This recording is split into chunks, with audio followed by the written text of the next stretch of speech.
Halloween. Forever.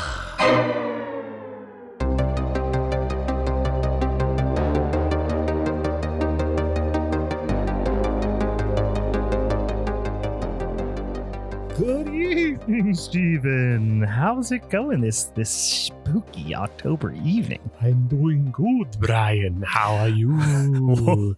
Oh, pretty good. Steve, I got one for you. Actually, I want to talk. I don't know if I mentioned this to you. Kind of exciting news, though. I got a night job for the Halloween season. Just temp work, just a little moonlighting gig. It's on the graveyard shift. I'm working the graveyard shift. Yeah, it's interesting. I'm actually making, those blow molds that I love, like the plastic blow molds. I'm making plastic Draculas. Oh, okay. Like that. I'm working in a factory, making plastic Draculas for the Halloween season. Yeah, I'm looking forward to it. It should be pretty fun. There's only 2 of us that work at the factory, so I have to make every second count. Hey.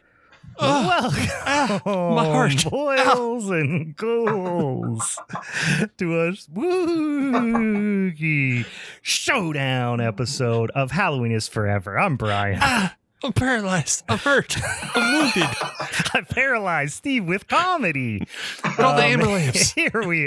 Hold on. Before you die, Steve, you ain't leaking. We don't need to call the amber lamps.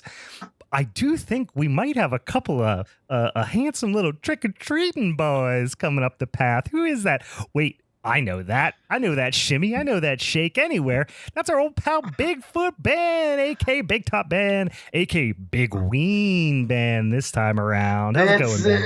It's going great. It's going great. I'm really happy to be here. It is BigWeen tonight, and I have brought my weeniest self possible. I am all weaned up. I got a backpack full of ween juice here, and I can't wait to party tonight. I'm excited. Happy to be here. Thank you. Did you bring enough ween juice to share with the whole class? I've got ween juice for everyone. I see another little handsome trick-or-treating boy back there. Who's that? Wait, is that our old pal Hallow Ian? Hey, yeah, hey, it sure how's it going, is. everybody? It's How are y'all Halloween doing? from the Halloween Horror Hour. It's good to see you, my friend. It's been a while. Yeah, it has. It's good to see you all, too. Well, while you guys are here, you want to join us for an old-fashioned barn burner or some bitchin' slobber knocker? Showdown. It's what I'm best at. Might as All well. right. Well, let's for those of you who are long-time listeners, you know that the first Monday in October, that is our WrestleMania. That's where we get after it, guys. This is our most important Showdown episode of the year for a couple of reasons. One, we do like some spooky shit, and also it's the ultimate challenge, our equivalent of the Hell in the Cell, perhaps even, is the Wheel O Ween. And for those of you guys who've been following along at home, we spun that son of a bitch and Wheel O Ween a couple of weeks ago. You might be saying to yourself, what the hell's a Wheel O Ween? Well, that's when we have a big old wheel with about 120 different Halloween related movies on it.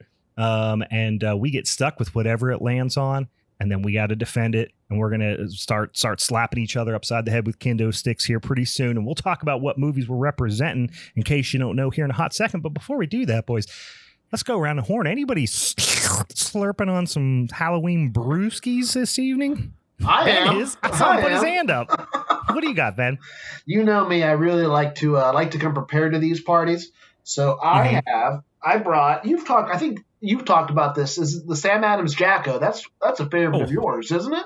It's a 4.4% nice flavorful pumpkin ale. It's hard to beat for the ABV. So, you know me. I like to drink quantity, and I don't like to get all on the podcast if I don't have to.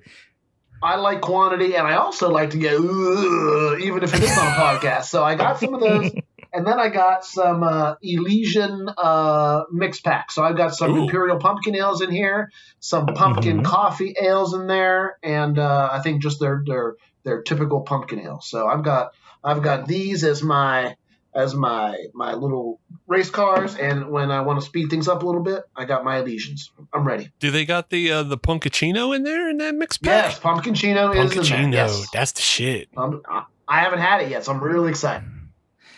Ben's coming in hot with his backpack full of beers, like he's going to attend that weird, rapey Halloween party in the woods from my movie. Oh yeah.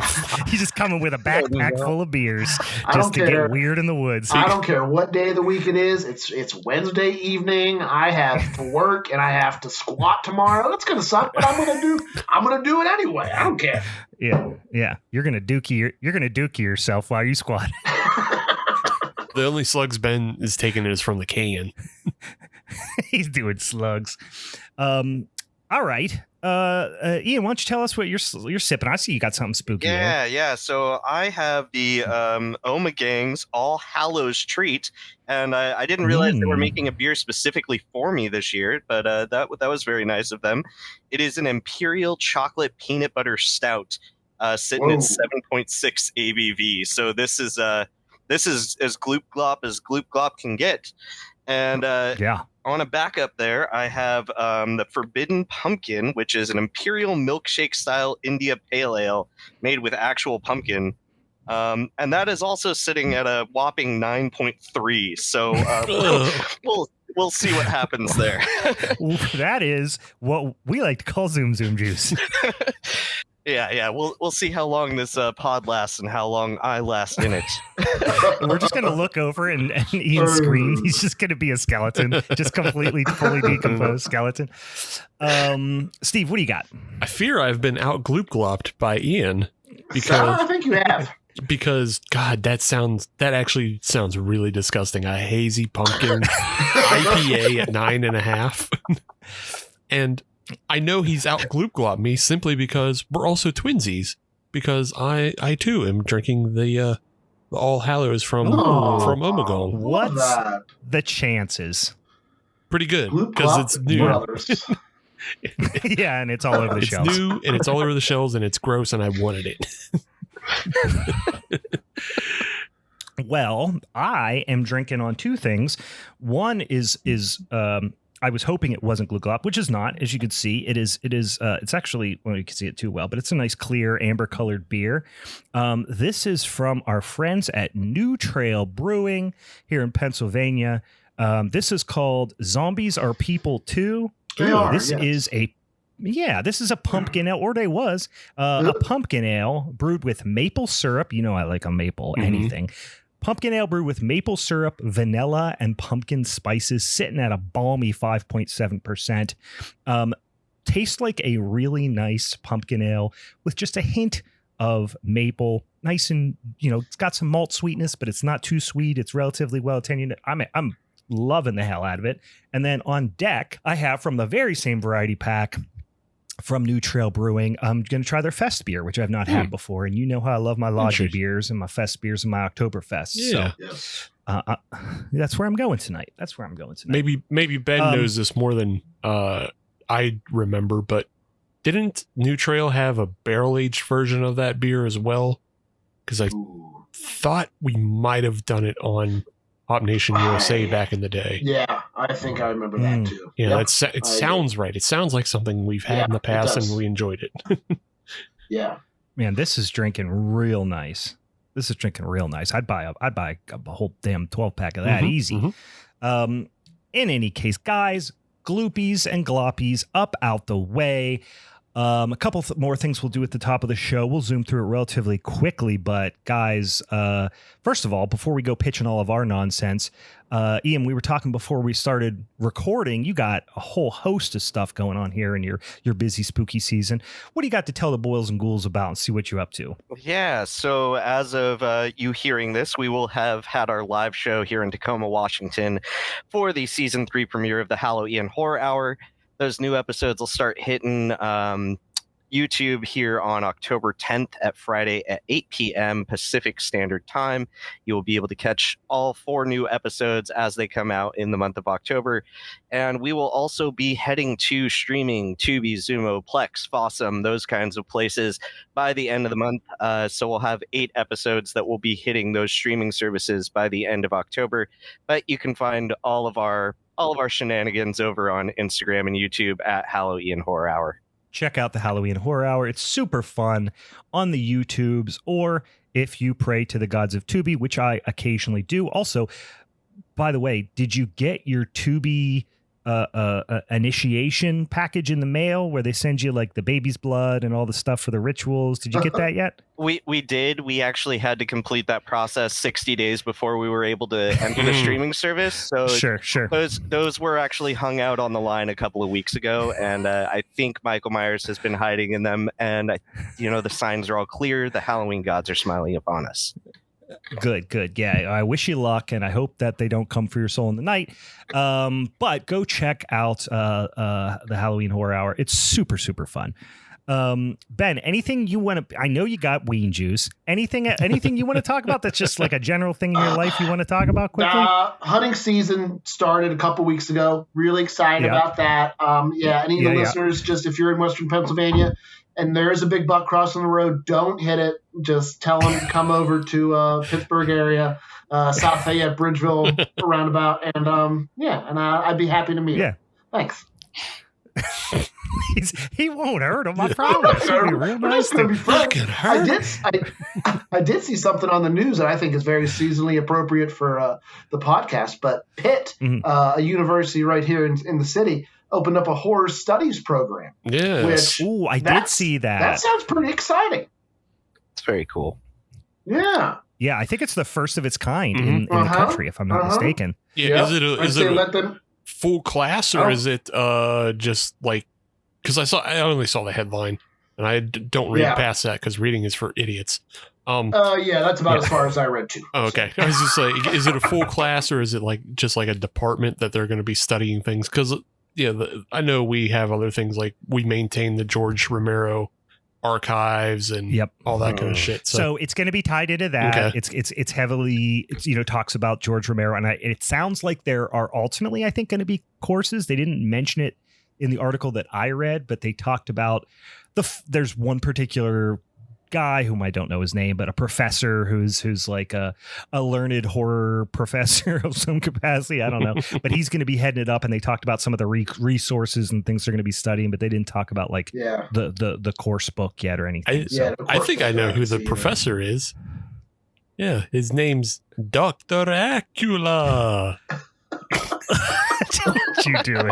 Don't you do it. You're really milking that voice early in this episode, and I don't know how I feel about it. It's the season. I get to do it. Yuck.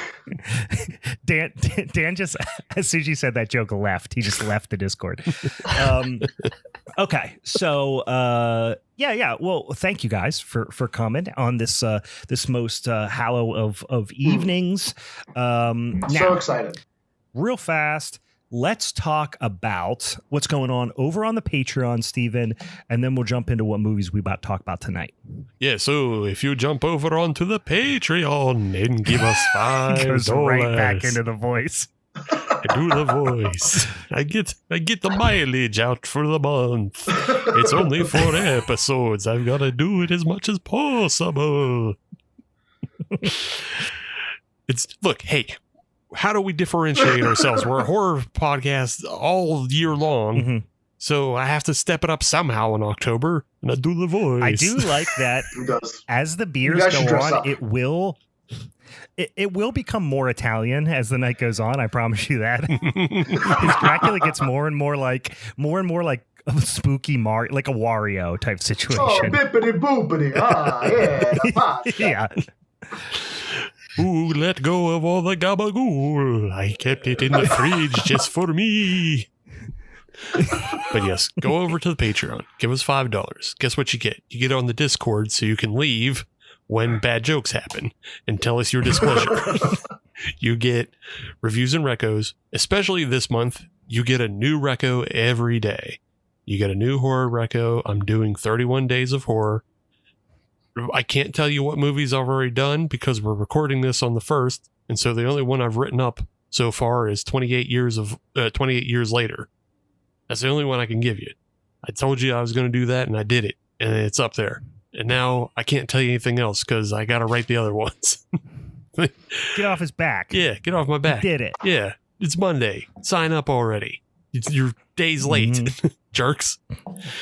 And then give us your money. On top of all that, you also get a monthly exclusive podcast, right now we're wrapping up 90s is Forever. We got episode 7 with Theodore Rex, a movie, as with all movies made in the 90s, made on cocaine and not funny and Not baffling funny. bad. Funny moments. Funny moments.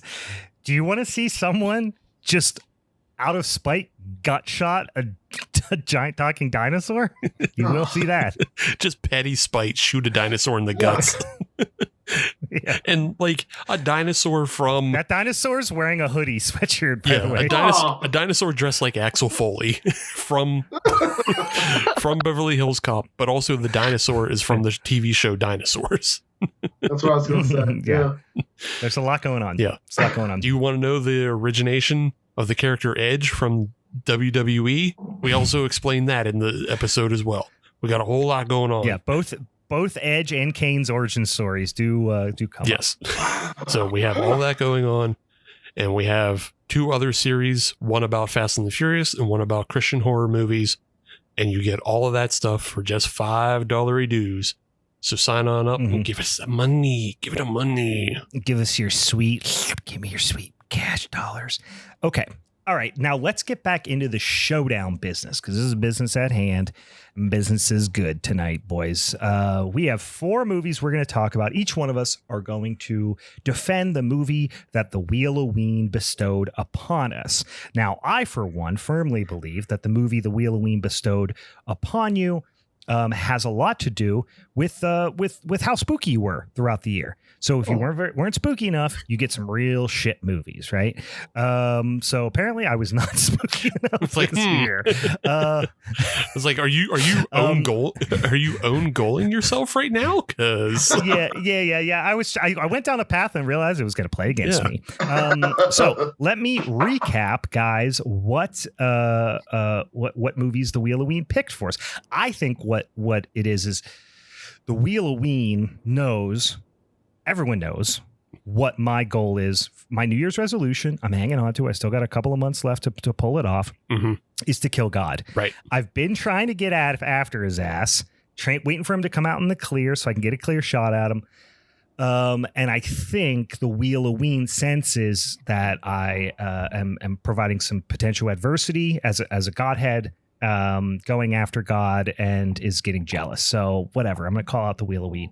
Or it punished you for like procrastinating. Honestly, Yeah. That's Not true. being good at That's it. true. Yeah, I mean, I am not good at killing God. I've been trying for like 5 years now. It has not worked out yet. But guess what? Retribution's on its way, guys. BigWeen Ben is going to be talking about a beloved flick that many of you may know. He's going to be talking about The Nightmare Before Christmas. I didn't write down the year. What is it again? 94, 93? 93. Steven is going to be talking about Halloween 5, The Revenge of Michael Myers from 1980. I was going to say 88. Off by 1 this evening, guys. I'm going to be talking about Slugs from 1988. And Halloween is going to be talking about the classic Disney TV movie Halloweentown from 1998. So we actually got 2 kids movies on this wheel, which is, I don't think we've done a kids movie yet, even though there are other ones on the wheel. Has anybody got a kids movie yet? I mean, let's see. On the Wheel O Ween? The closest we've done before, I think, is Beetlejuice, and then Halloween Puppy is technically a kids movie, but that was not given. That was not a result of the wheel. That was a result of Brian being a fuck. So yeah. So again, I think this is why the Halloween that might be another reason why the Wheel O Ween did me dirty this time around. Not to say I didn't really enjoy Slugs, but it's definitively the least Halloweeny movie on this list. It's really hard to argue that point. Okay, the order, right? The order is mine to choose. Is that accurate, Steve? That is correct. That is correct. To the victor go the spoils, of course, as the defending champ, coming in cocky as hell with that son of a bitchin' championship strap. I'm looking at it. It's on the floor. I can't reach it with my cord, but I'll get it in a second. I'm going to say, let's do let's do Steven first. Mm-hmm. Then then I'm going to go. No. Steven first, then Ben, then me, then Ian. How's that? Because I want to split up the kids' movies a little bit. I don't know why. I just feel that's not even a strategic thing. I just feel like that would be appropriate. All right. Let's, with that being said, Steven, why don't you tell us a little bit about Halloween 5, The Revenge of One Monsieur Michael Myers? It fucking stinks. I hate it. Every time I go to watch it, I'm like, this isn't that bad. But then, that is kind of pretty bad. It's pretty bad. I watched it last night. It's pretty bad. It's pretty bad. It's pretty I bad. did not bring myself to watch it again. It's that bad. So. once it's scarred you, you don't have to relive those traumas. Man, I have long held the belief that 5 should not have been made, and it should have just went from 4 to 6. I'm not even like the biggest Cult of Thorn hater. I don't completely hate the idea of a cult trying to harness Michael Myers as a weapon. I don't hate that idea. I mean, I think we can avoid some of the supernaturalism of making him more invincible like a Jason, but just using him as a tool to do sacrifices and such, that's not a terrible idea. No. You got people in the background working and doing machinations. Ooh, that's it gets into a little occulty, a little almost Lovecraftian in a way. Sure, fine. Mm-hmm. Just don't ever show a tentacle monster coming out to possess Michael Myers or anything like that, and I'm good with it. But 5 is such a stumble on its own dick for no reason. Shouldn't exist. Doesn't add anything. The only thing it adds is a setup to 6 with the guy in the black hat at the end who sets him free. Mm-hmm. And you go, that's just why? Why would we do this? Who cares? What is that? You're very confident in yourselves in setting that up. Yeah, they do put it out there like it's, you guys are gonna fucking love this. Yeah. and then we don't. But 6, you're right. I mean, it's this movie is sandwiched between 2 very strong entries in the franchise. Mm-hmm. I don't love 4 as much as some people do. Besides Jamie, I think is she does a great job, great performance in both movies. But I'm a big fan of 6. Sure. And this one is dog shit. Yeah. And Danielle Harris doesn't go back for 6, but she is, right? She's not in 6, right? No, she's not in 6. No. But she's okay in this film. I do think she does a better job in 4. The decision to make her more or less mute for half of this film is wild. It's it's a weird ask. French decision. The director's French, and that's just such a French decision. And you can go being so extra. Yeah, you can go on IMDb and there's enough in the trivia if you want to read about it, but you have a whole bunch of varying tales about how Donald Pleasance, who has obviously been on the franchise forever, getting into arguments with the director Dominique Othenin-Girard. Yeah. I just imagine Sacha Baron Cohen's character from Talladega Nights every time that I hear his name. And probably the same kind of stuck-up snootiness of, what he knows. Interestingly, did you know that he served as the second unit director on Halloween Kills? No, I did not know that. That's interesting. Fun fact. Yeah. Fun fact. Don't know why they felt the need to get that as some sort of, I don't know, what would you call it? Homage or something? A make-a-wish? Yeah. Yeah. Let's bring on the guy who made one of the worst Halloween films to help make extra worse Halloween films. He's dying from smoking tiny thin cigarettes. They just gave him a Make-A-Wish. You can't die from those. They're safe. Come on. They're so skinny. Yeah, that's true. At the rate he smokes them, though, you have to understand at the rate a typical Frenchman smokes a cigarette. They do a lot of one puffers. So, but yeah, 5 picks up exactly where 4 left off, and even to the point of like we're getting the end chase scene where Rachel and Jamie are in the truck and they run over Michael Myers, and then the police show up and absolutely predator his ass down the well. And then the first 10 minutes of this movie are the best in the entire film by far. Yeah. Because then they expand upon it by, it's not just that they shotgunned him a whole bunch down a well.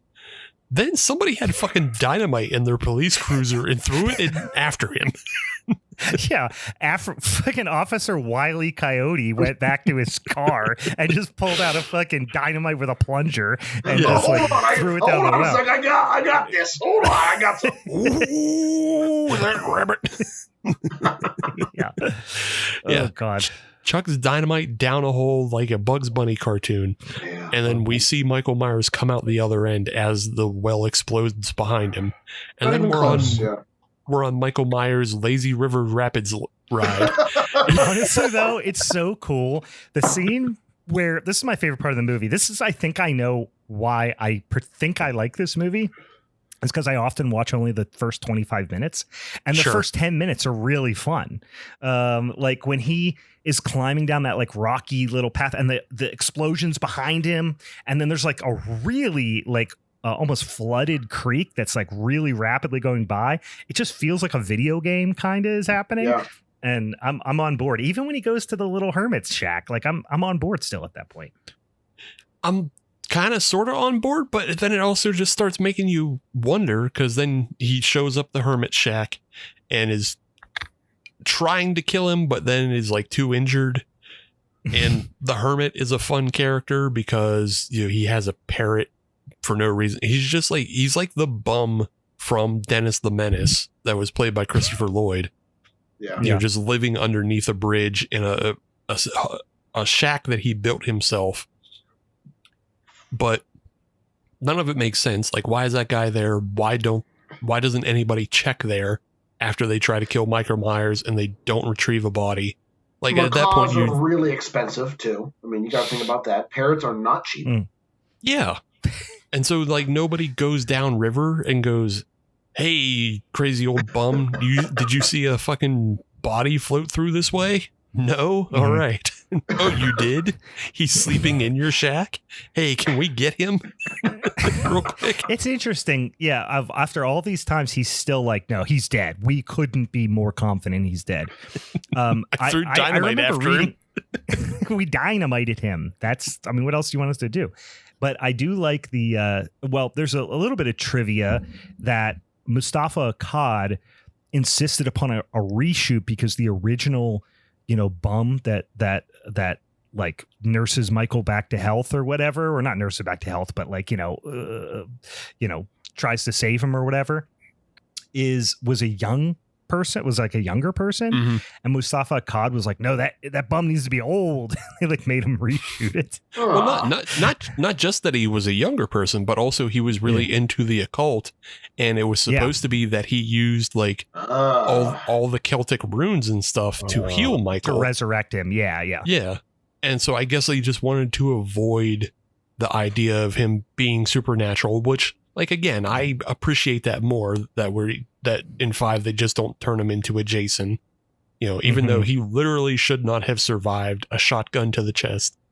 But like, I don't know, you only see him really take one shotgun to the chest and fall through the well. You don't necessarily see any of the other cops hit him, so they all could have missed technically. Yeah, I guess they could have. That could have been birdshot. That could have been, something, a light load. Easy. Right. When these guys walk up to you, they play like Keystone Cops music. So that suggests to me they have they're bad aims, right? Yeah. So it could be very true.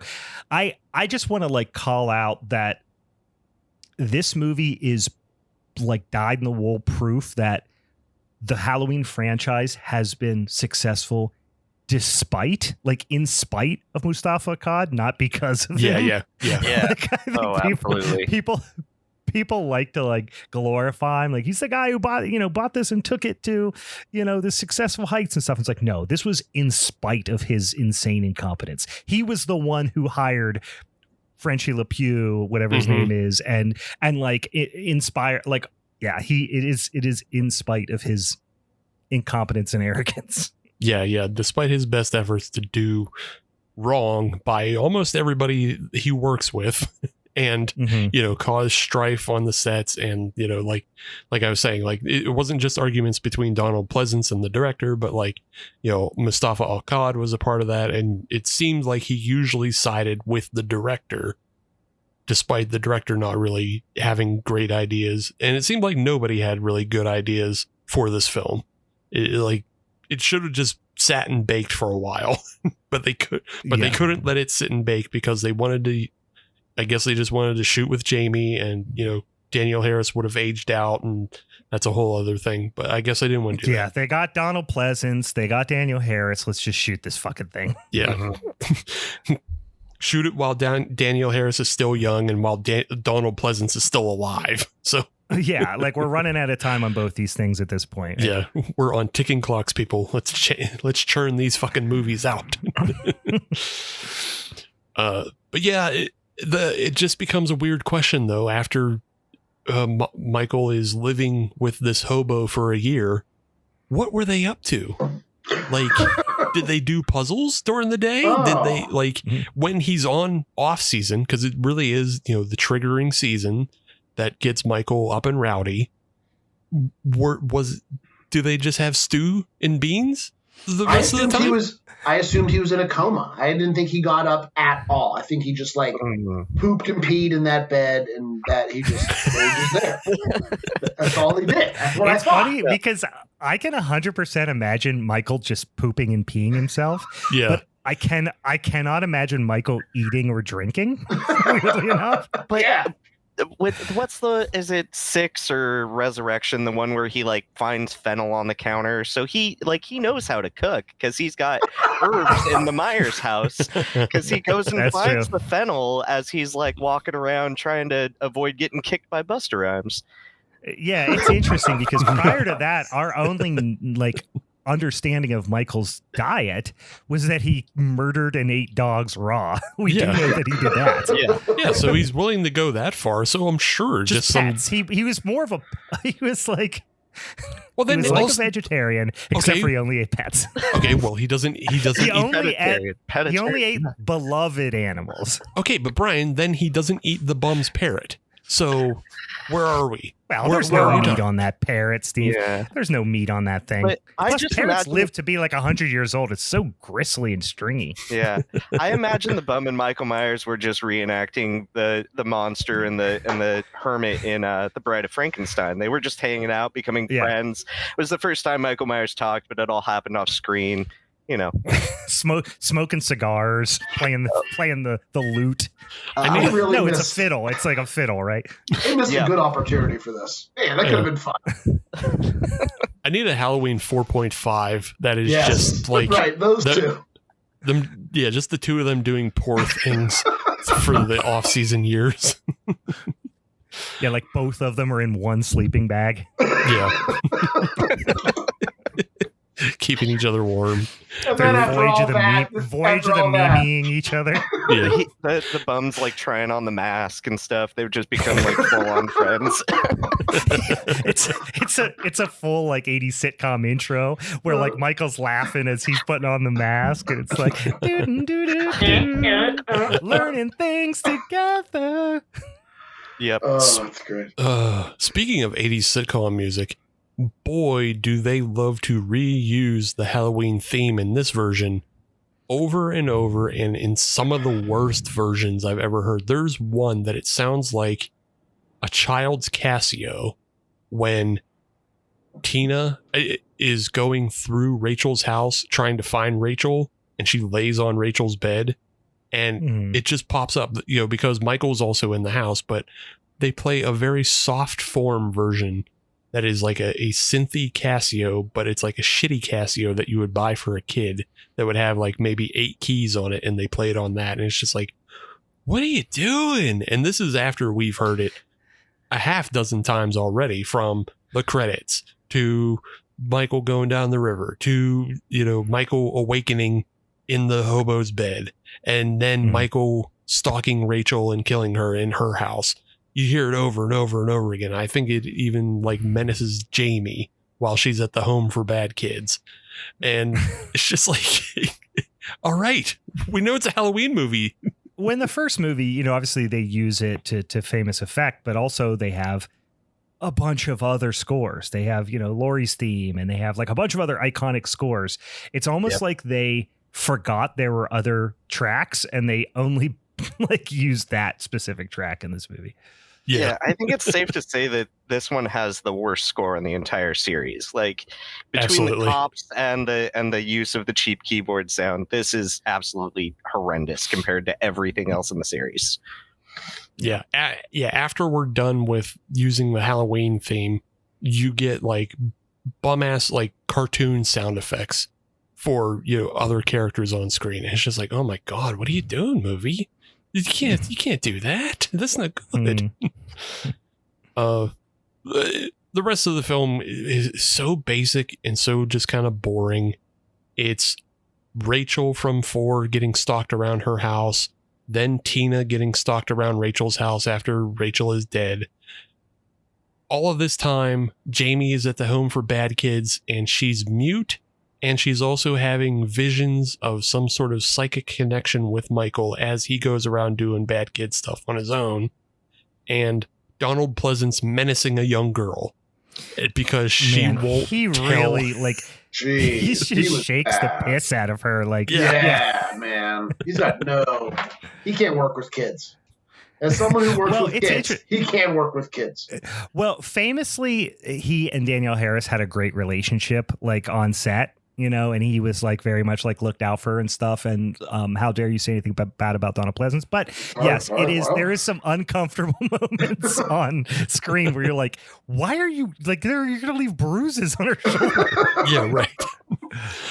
And again, that also goes to like kind of how the two of them understood what the film was going to be about, because, you remember how 4 ends with Jamie killing her stepmom.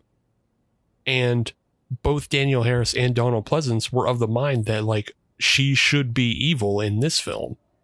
And so when she's withholding information, Donald Pleasance thinks it's because she's also like being turned evil or is evil. And he's like, no, little kid, you can't be evil. And like, give me the information. I have to stop evil. Because that's his whole thing. He's just like, I got to stop evil. Yeah.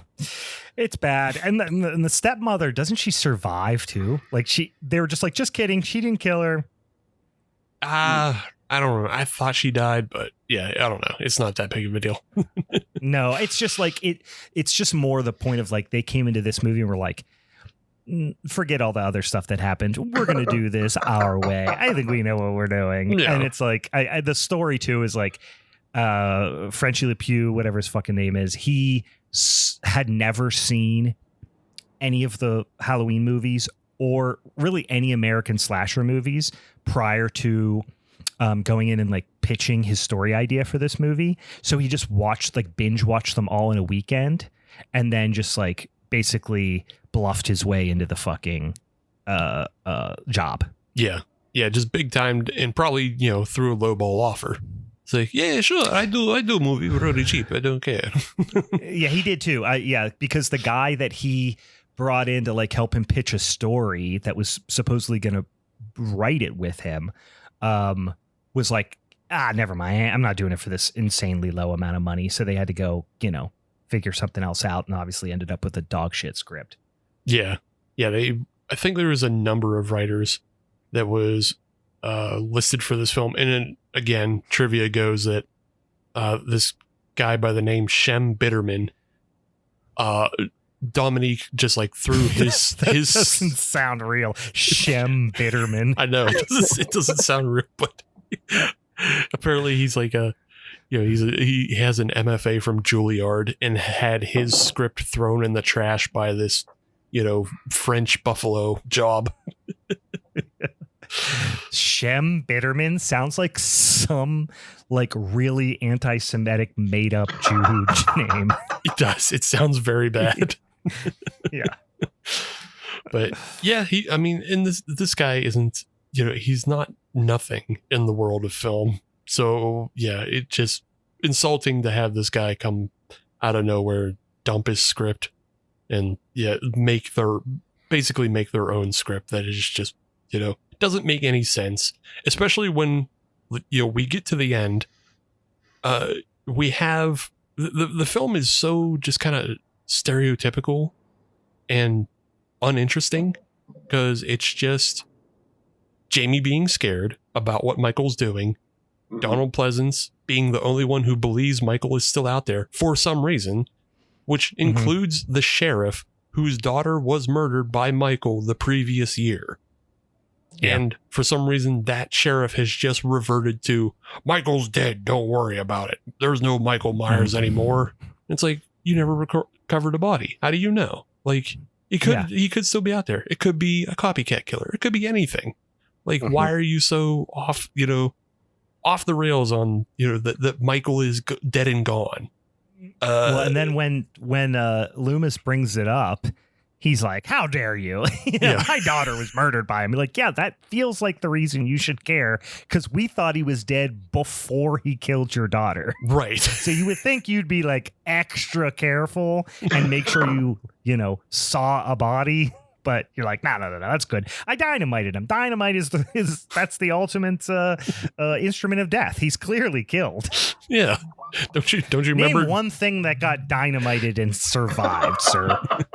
Don't you remember Deputy Sam, first name Yosemite? He got rid of him. Yeah. And then he points. Actually, he's like, do you really think that the dynamite killed him? And he just points up to his diploma on the wall from Yosemite Sam Acme University or whatever. Right. Oh yeah. Yeah. So yeah, the film just kind of goes about its normal business of just getting a plot point, getting a kill, getting a plot point, getting a kill. The kills are uninspired for the most part. There's an sort of interesting scene in which Tina gets into a car with who she thinks is her boyfriend Michael, but is actually Michael Myers behind the wheel of a muscle car. And then also he uses that muscle car to chase Jamie and her other bad kid friend Billy through a field. It's kind of interesting, but also feels like out of character. If the rest of the film was better, maybe I would feel better about that sequence, but I don't. Mm-hmm. And then it all leads up to Loomis using Jamie as bait and using her as bait multiple times to try and get Michael back to his house, which isn't the house from the original film. It looks nothing like it. It looks like the Munsters' house. And bafflingly, part of this trap involves Loomis again trying to reason with Michael and trying to get him to put the knife down and trying to take the knife out of his hand, which leads to Loomis getting stabbed and thrown through a window and thrown off a balcony. Like, you old fool. How did you not see that coming? You're dumb as shit. Yeah. Yeah. Yeah. Mike or Loomis rather, like in these really from 2 until his finish in the franchise becomes almost like a Super Dave. Like he's just constantly getting like horribly injured and maimed over and over and over again. Yeah, this one is the one where he's like, his face is all forked up. Yeah. Right. I mean, in 4 it is too, but like they really did some extra makeup work on this one. To, like, he pulls up his sleeves, like, hey, look at this. Look what he did to me. His arms all melted. Yeah. So you would think at this point you're all scarred up. Why would you not just stop? Just stop trying to go after him this way. You know better. Don't get that close, you goof. Yeah. Look in the mirror. You've learned this lesson before. Yeah. Stupid. The whole laundry chute sequence when Jamie goes down the laundry chute is comedy. You have a really funny bit where she hits the bottom of the laundry chute and it's just like a sack of potatoes hitting it. And then later fucking Michael Myers reaching up the laundry chute if he's trying to unclog a vending machine. It's just ridiculous. Yeah, that scene, I remember that scene like feeling a little bit more, I don't know, suspenseful the first 10 times I saw this movie, but yeah, it doesn't hold up. Yeah, it just comes across as comedy with everything else being so bad around it. The one thing I will say a nice thing about the film, because I didn't think about it until now, but there's this whole subplot of Michael apparently dug up a 9-year-old's grave and took the casket out of the grave. And Loomis is like yelling at Jamie. He's like, what do you think he's going to do with that? It's like, I don't know. Yeah. Who knows? And what we learn, what he's going to do is he's going to stuff Jamie in the casket and kill her in the casket. And it made me realize that this whole movie is actually an extended casket match. So, it's Jamie versus Michael in the casket match. I didn't think about that before. Yeah. So that if I had to say one nice thing, it's nice that this movie's an extended casket match. I'm imagining, and I don't remember if it was a casket match or it was the graveyard match or whatever. Buried alive. Mick Foley gets buried alive. When Mick Foley gets tossed across the thing, it just lands so unbelievably hard on the edge and then falls into the open grave. Oh yeah. I just imagine Michael doing that with Jamie, just launching her. Yeah, Mick Foley just like nails his hip and just like gives himself a pointer on his hip or some shit and then goes in the fucking hole. I know we're not talking about wrestling right now, but we are going to talk about wrestling. No one has ever hit the ground harder than Mick Foley did in that moment. Every time I see it, I'm like, oh, God. It's amazing that he has more than one instance of like, oh, Jesus, dude. Oh, like 100. Where you're like, motherfucker, what are you doing, dude? Yeah. By God, he's broken in half. He's broken in half. And so this movie ends with Loomis dropping a big Wile E. Coyote net to bookend the movie with Looney Tunes bits. He drops a big Wile E. Coyote steel net on top of Michael and hits him with a board over and over. And then apparently has a heart attack and dies on top of him. But they take... he Gerald games him at the end. Yeah. But inexplicably, the police, who started the movie by throwing dynamite at him far out of the rule book and shooting him like the movie Predator, they take him into custody instead of emptying shotguns into his paralyzed face. It's and funny writing that it off. I was expecting to start reading him his Miranda rights. I'm like, dude, you threw dynamite at this guy. Yeah. Now you're going by the book? Yeah, now the rule book's back in play? Is somebody watching? Who's watching? You just had a whole bunch of more teens fucking die. Yeah, do you have like a trainee here that's shadowing you today? Is that why you're going by the book? Is internal affairs on a ride along? What's happening? Yes. Is that why you left the dynamite at your house?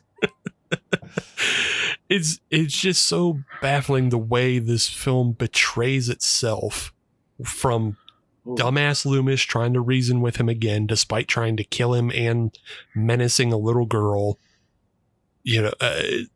not killing him in the end or not doing something, like if somebody just threw a match and like lit the house on fire and like assumed, oh, he can't escape his net and he'll burn to death in his net. And then have the man in the black hat fucking save him from that situation. That's it's much better. It makes more sense. And it's much more believable when Michael comes back and surprises them again. Oh, we thought he was dead. We thought we burned him to death, but he's back again. God damn it. How can this keep happening to us? How can we be so buffoonish? Somebody has to check to make sure there's a body. When are we going to learn? Yeah, I like, well, two comments, but before we wrap this, one is, I think as we go into this franchise and really peaking with 5, but also the case in 6, the biggest villains aren't even Michael. It's the police and their incompetence. Oh, yeah. Is the biggest villain in the franchise at this point. 2, you referred to the man in black as the man in the black hat, and I imagined the version of Curious him George. that is the man of the yellow hat is Curious George. And I was like, that would be an awesome parody. The man in black, he's resurrecting George, who's obviously Michael Myers. And, yeah. Yes, Michael Myers is a tiny little monkey with a penchant for killing and and mischief. mischief. But yeah, Halloween 5 ends with Michael Myers being broken out of a prison because they took him alive when they shouldn't have. Like, ACAB and everything, but also should have put in the work. Yeah. You had the capability. Do it. I think the jury's in on Michael Myers at this point. I think, public execution is probably okay. Yeah. I think so.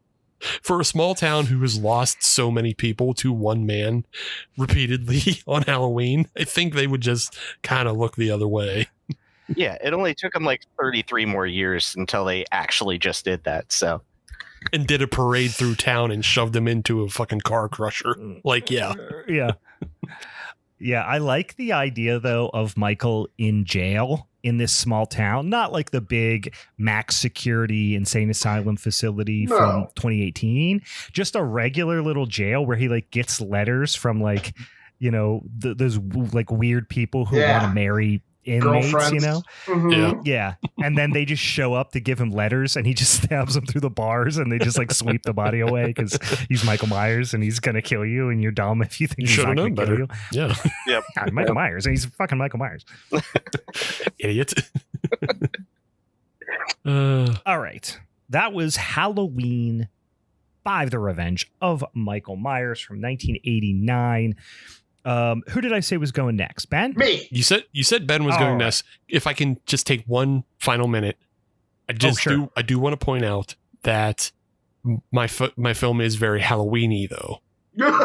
There's costumes, there's costume parties, there's decorations everywhere, and look, it just is Halloween time. So we see a lot of Halloweeny stuff. So keep that in mind. Oh, shut up! I know what you're getting at. As we make me third place. Listen, guys, Halloween is not all about decorations and costumes. Sometimes it's just some autumnal vibes is all I'm gonna say. All right, listen. Decorations, costumes, and candy. Wait your turn, Brian. Shut up. I'm not even talking about my movie. I'm just talking in general. All right, Ben, tell us about this little movie. Many of us have maybe never heard of. This little Disney property. This was a great little treat for me because usually I come to these things and I have to watch. Watching movies is tough for me. I need to watch them like twice at least, sometimes 3 times, and take lots of notes for me to be able to remember anything. But I've already seen this movie so many 5, 6, 7 times, and this was a treat. This is The Nightmare Before Christmas.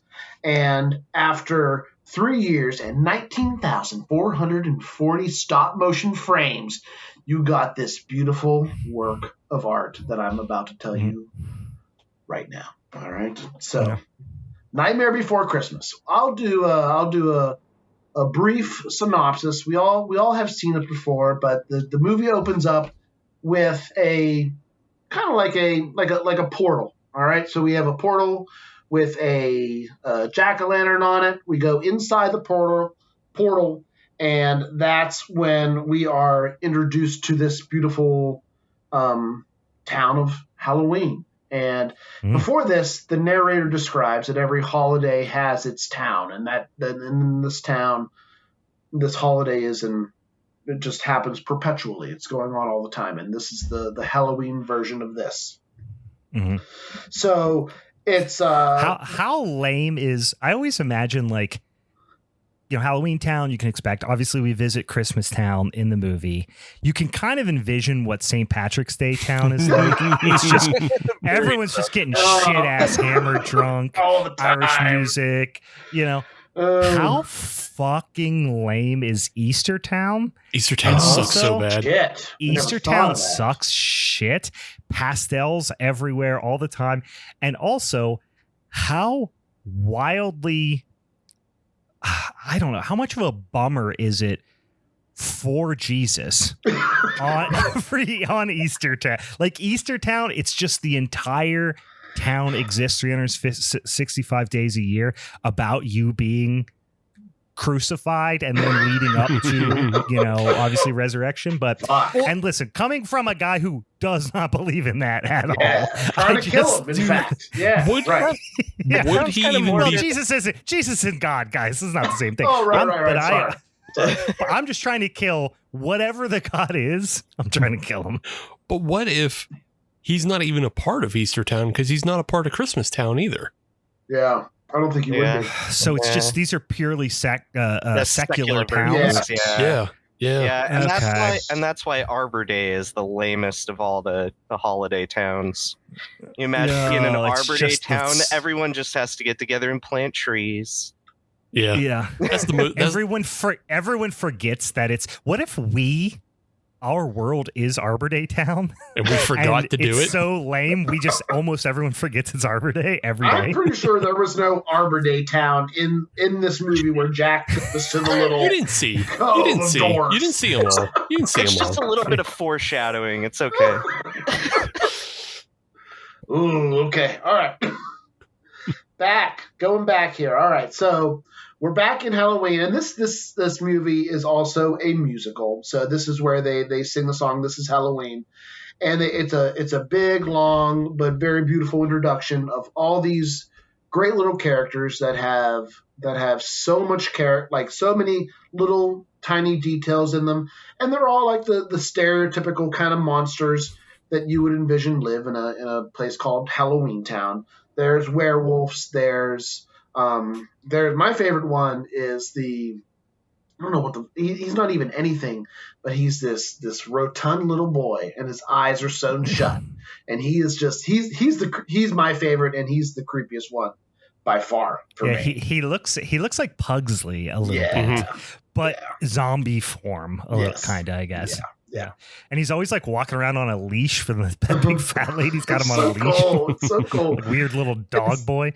And the whole movie is like, it's meant for kids, but it's also very gritty and very real. It's the details are just almost unsettling at times. And then here's where we're also introduced to the main character of Jack Skellington.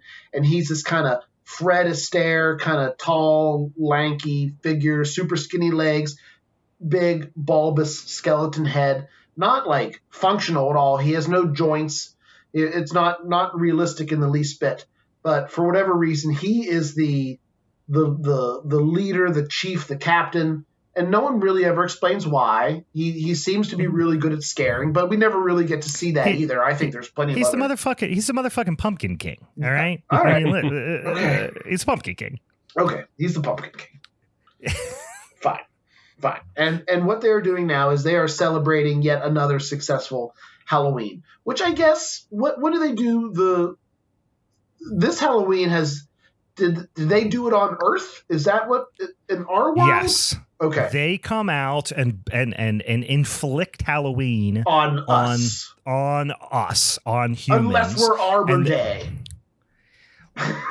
Well, yeah, I don't know that Arbor Day necessarily falls on Halloween. That unless we are Arbor Day, yes. That's so unless we are not humans, and we are the Arbor Day people. Mm-hmm. But on humans, they inflict Halloween on humans, and then the rest of their year is preparing for the next Halloween. Yes. Okay. All right. So this is and their Halloween spirit runs so deep that they're excited to prepare for the next Halloween on November 1st.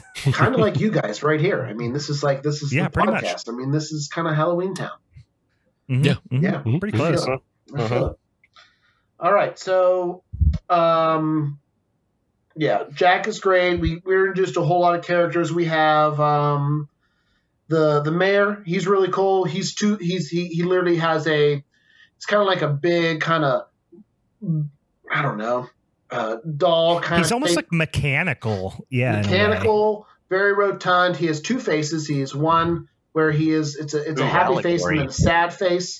So he is like either maybe he's truth and then lying, or there's a lot of different interpretations for political satire in my Disney movie. Yes. Can you believe A it? two-faced A politician. two-faced mayor. Ooh. How saucy.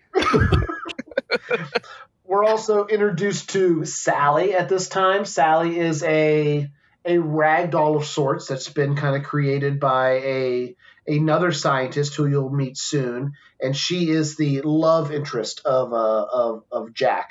Jack doesn't know this at this time. She's just kind of just fawning over him, and he doesn't really know that she's alive. And it's kind of, he's a busy man. He doesn't really have time for that kind of bullshit. Anyway. He ain't got no time for that bullshit. No. I ain't got no time for no real dolls coming to life fawning over me. No. So Halloween went great, but Jack is unsatisfied. Jack, after the initial celebration, after This Is Halloween song is done, Jack kind of wanders off to the cemetery, and you're kind of led to believe that Jack is he's just bored. He's done this. He's been here before, and he is looking for something else. So as he is in this little pit of despair, he wanders through the woods, and he comes to a cove of trees. And on these cove of trees, there's little doors, and these little doors go to each and every little holiday. And in the meantime, as Jack is looking through these doors, the town starts to get nervous that he hasn't been back. He's not, because as this podcast would, they want to start planning for the next Halloween the very next day. So as the mayor is looking for Jack and Jack's not available, people start to get scared. Yeah, he's not sharing in the same level of enthusiasm as all the rest of them. He's kind of being a little emo skeleton boy, little melancholy. I do remember this is the first movie that I remember watching as a kid that I equated with the feeling of melancholy. Oh my God. Wow. I do remember that as a kid going oh, he's sad, but it's kind of fun. Yeah. All right. Yeah. I would say that's where Jack is. Jack is he's very complicated throughout the course of this movie.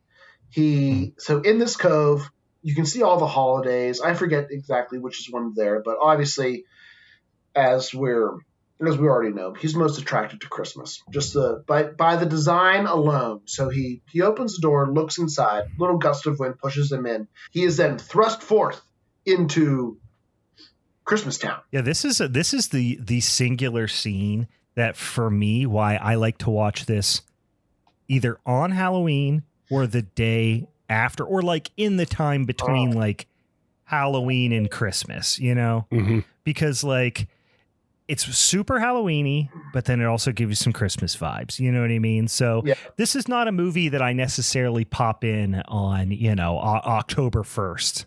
Okay. This is a movie I've always claimed as a Thanksgiving movie because it fills the void. Come on. You're still enjoying your spooky season, but the Christmas decorations are going up. So okay. Well, I would call it a Black Friday movie because shit. Because he rejects the door with the Thanksgiving turkey on it. So Thanksgiving's over and done with. We don't even see it. Pass it on by. And the main thing he takes about Christmas is the consumerism. So Black Friday movie. You're right. Yeah. Mm-hmm. He just goes, oh, presents and decorations. Yeah, exactly. And now I make monster toys. I know what you guys are doing right now. It's a settle. It's set. I just went Italian. It's a settle. It's a settle. It's a Black Friday movie. It's no Halloween movie. It's a Black Friday. It's not even a Halloween movie. It's a Black Friday movie. Look at the skeleton man. He making toys. It's like a Santa Claus. Halloweentown, for God's sake. We can save this debate till the end. No, right. Halloweentown is the other movie. He goes down to Christmas Town, Christmasville, whatever you want to call it. He's smitten. He loves it. I mean, there's everything you would imagine that would be there. There's candy cane, there's elves, there's snowballs, there's presents, there's glee, there's trees. It's wonderful. Okay? He comes back to Christmas Town. He's got to report what he's seen. Everyone's super happy that he's back. And then he knows what he loves, but he doesn't really and this maybe you guys can explain this part of the movie better to me. He knows what he knows what he saw. He loved it, but he can't really explain why. And he has to go up into his laboratory to try and figure out why. So he borrows a bunch of stuff from the scientist, Dolly's or Sally's creator, Frankel something. Finkelstein. Yeah, Finkelstein. Finkelstein. Dr. Finkelstein. Dr. Finkelstein. Professor Finkelstein. Mm-hmm. I keep doing that again. You got muted again. Yep. Yeah. I'll quit touching that. Something on my keyboard. So he goes up to Dr. Finkelstein, borrows a bunch of equipment, and then just locks himself in his lab as a means of doing these experiments and trying to figure out why Christmas, why he likes it so much. And every experiment is a total failure. He crushes microscopes. He melts candy canes. He cuts up teddy bears. It's nothing works the way he wants it to. He doesn't find anything out. But at the end of it, he is still convinced that, okay, the answer to this is I am going to do Christmas. Does he believe that he can do it better? Does he think that he just needs to experience it to understand it, or what? So I think this is a little bit autobiographical because Danny Elfman was writing all the music for the movie, and his partner at the time was actually kind of creating the connective tissue between things, and he was so involved in his music and his celebrity that he was kind of ignoring the relationship. So if you want to get on a really meta level, I think it was her writing their relationship into the movie to be like, yeah, he's ignoring me all the time because he's so focused on his music and that aspect of it. So I'm trying to kind of incorporate that and create some connective tissue that will create some, real storyline between the music that's going on in this movie. Damn. Yeah, I remember thinking as a kid about this, and we've talked about it on the podcast even before, of like, I don't know what the message is here, because part of it we learn is it's one of those the grass is always greener things. So don't take for granted what you have. It can also, I've seen people jokingly refer to it as the message is don't step outside of your comfort zone. It's scary and you'll fail, and that's obviously them being a little facetious about it. But I think it does. I think it's don't take for granted the good things you already have in your life. But it's never meshed fully with me with the idea of him trying to grasp the intangible that is the Christmas spirit. You know what I mean? So the idea of like the Christmas, quote unquote, Christmas spirit, is what he's trying to dissect. And ultimately he comes to the realization that you can't. He comes to the same realization that the Grinch comes to, which is like, maybe Christmas isn't something you buy in a store. You know what I mean? Like he ultimately gets to that, and it's the old Christmas spirit metaphor. But it also comes back to like, just do what you like. And he ultimately feels re-energized about his regular life. Yeah. So I don't really know the message. He is somehow not he is not slowed down or unsatisfied by his lack of results in the lab, and just comes out even with more fervor about we're gonna do this, and we're gonna do it ourselves, and it's gonna be awesome. So then he's gonna get the whole town involved. He's gonna get the whole town involved. So he assigns all kinds of jobs. He has Dr. Finkelstein making reindeer. He has, and I did want to talk about these characters, because I always remember them. I'll never forget them. These three little young children, trick-or-treaters, whatever you want to call them, Lock, Shock, and Barrel. And they're these creepy little kids, and they're really nasty. They're really fun to watch, and their job is to kidnap Santa Claus. And what they do with Santa Claus is really never. I think what Jack wants them to do is just keep him safe, or just kidnap him. Fine, just kidnap him. It's not a big deal. Just an innocent kidnapping. Yeah, fine. But what these kids actually end up doing is they plan to take him to this character called Oogie Boogie, which we saw him briefly in the beginning, just a hint of him. and we see him more while they sing this song. I forget the name of the song, but it's I think it's just called Mr. Oogie Boogie, isn't it? Yeah, Mr. Oogie Boogie Man, or the Oogie Boogie Man, maybe. they might say. I think they sing that like when Santa is delivered. Maybe you're right. No, when do they sing that song? I mean, it might be a reprise of the same song, because like Oogie Boogie sings his own version to Santa. Yeah. There's that one. Yeah. I'm trying to think of the song where they. Yes, here it is. So Jack gives Lock, Shock, and Barrel this assignment. They go out. They're super happy to do it, and then they break into the song, and the lyrics to some of the song is really freaking dark. I mean, it's literally kidnapping, cutting off pieces of him, and seeing if he throw him in the ocean, see if he's sad. It's just like locking him in a box for 90 years and then see if he talks after that. Yeah, it's interesting because like the whole town, I mean them even more so, but the whole town kind of has that thing that the Addams family has, where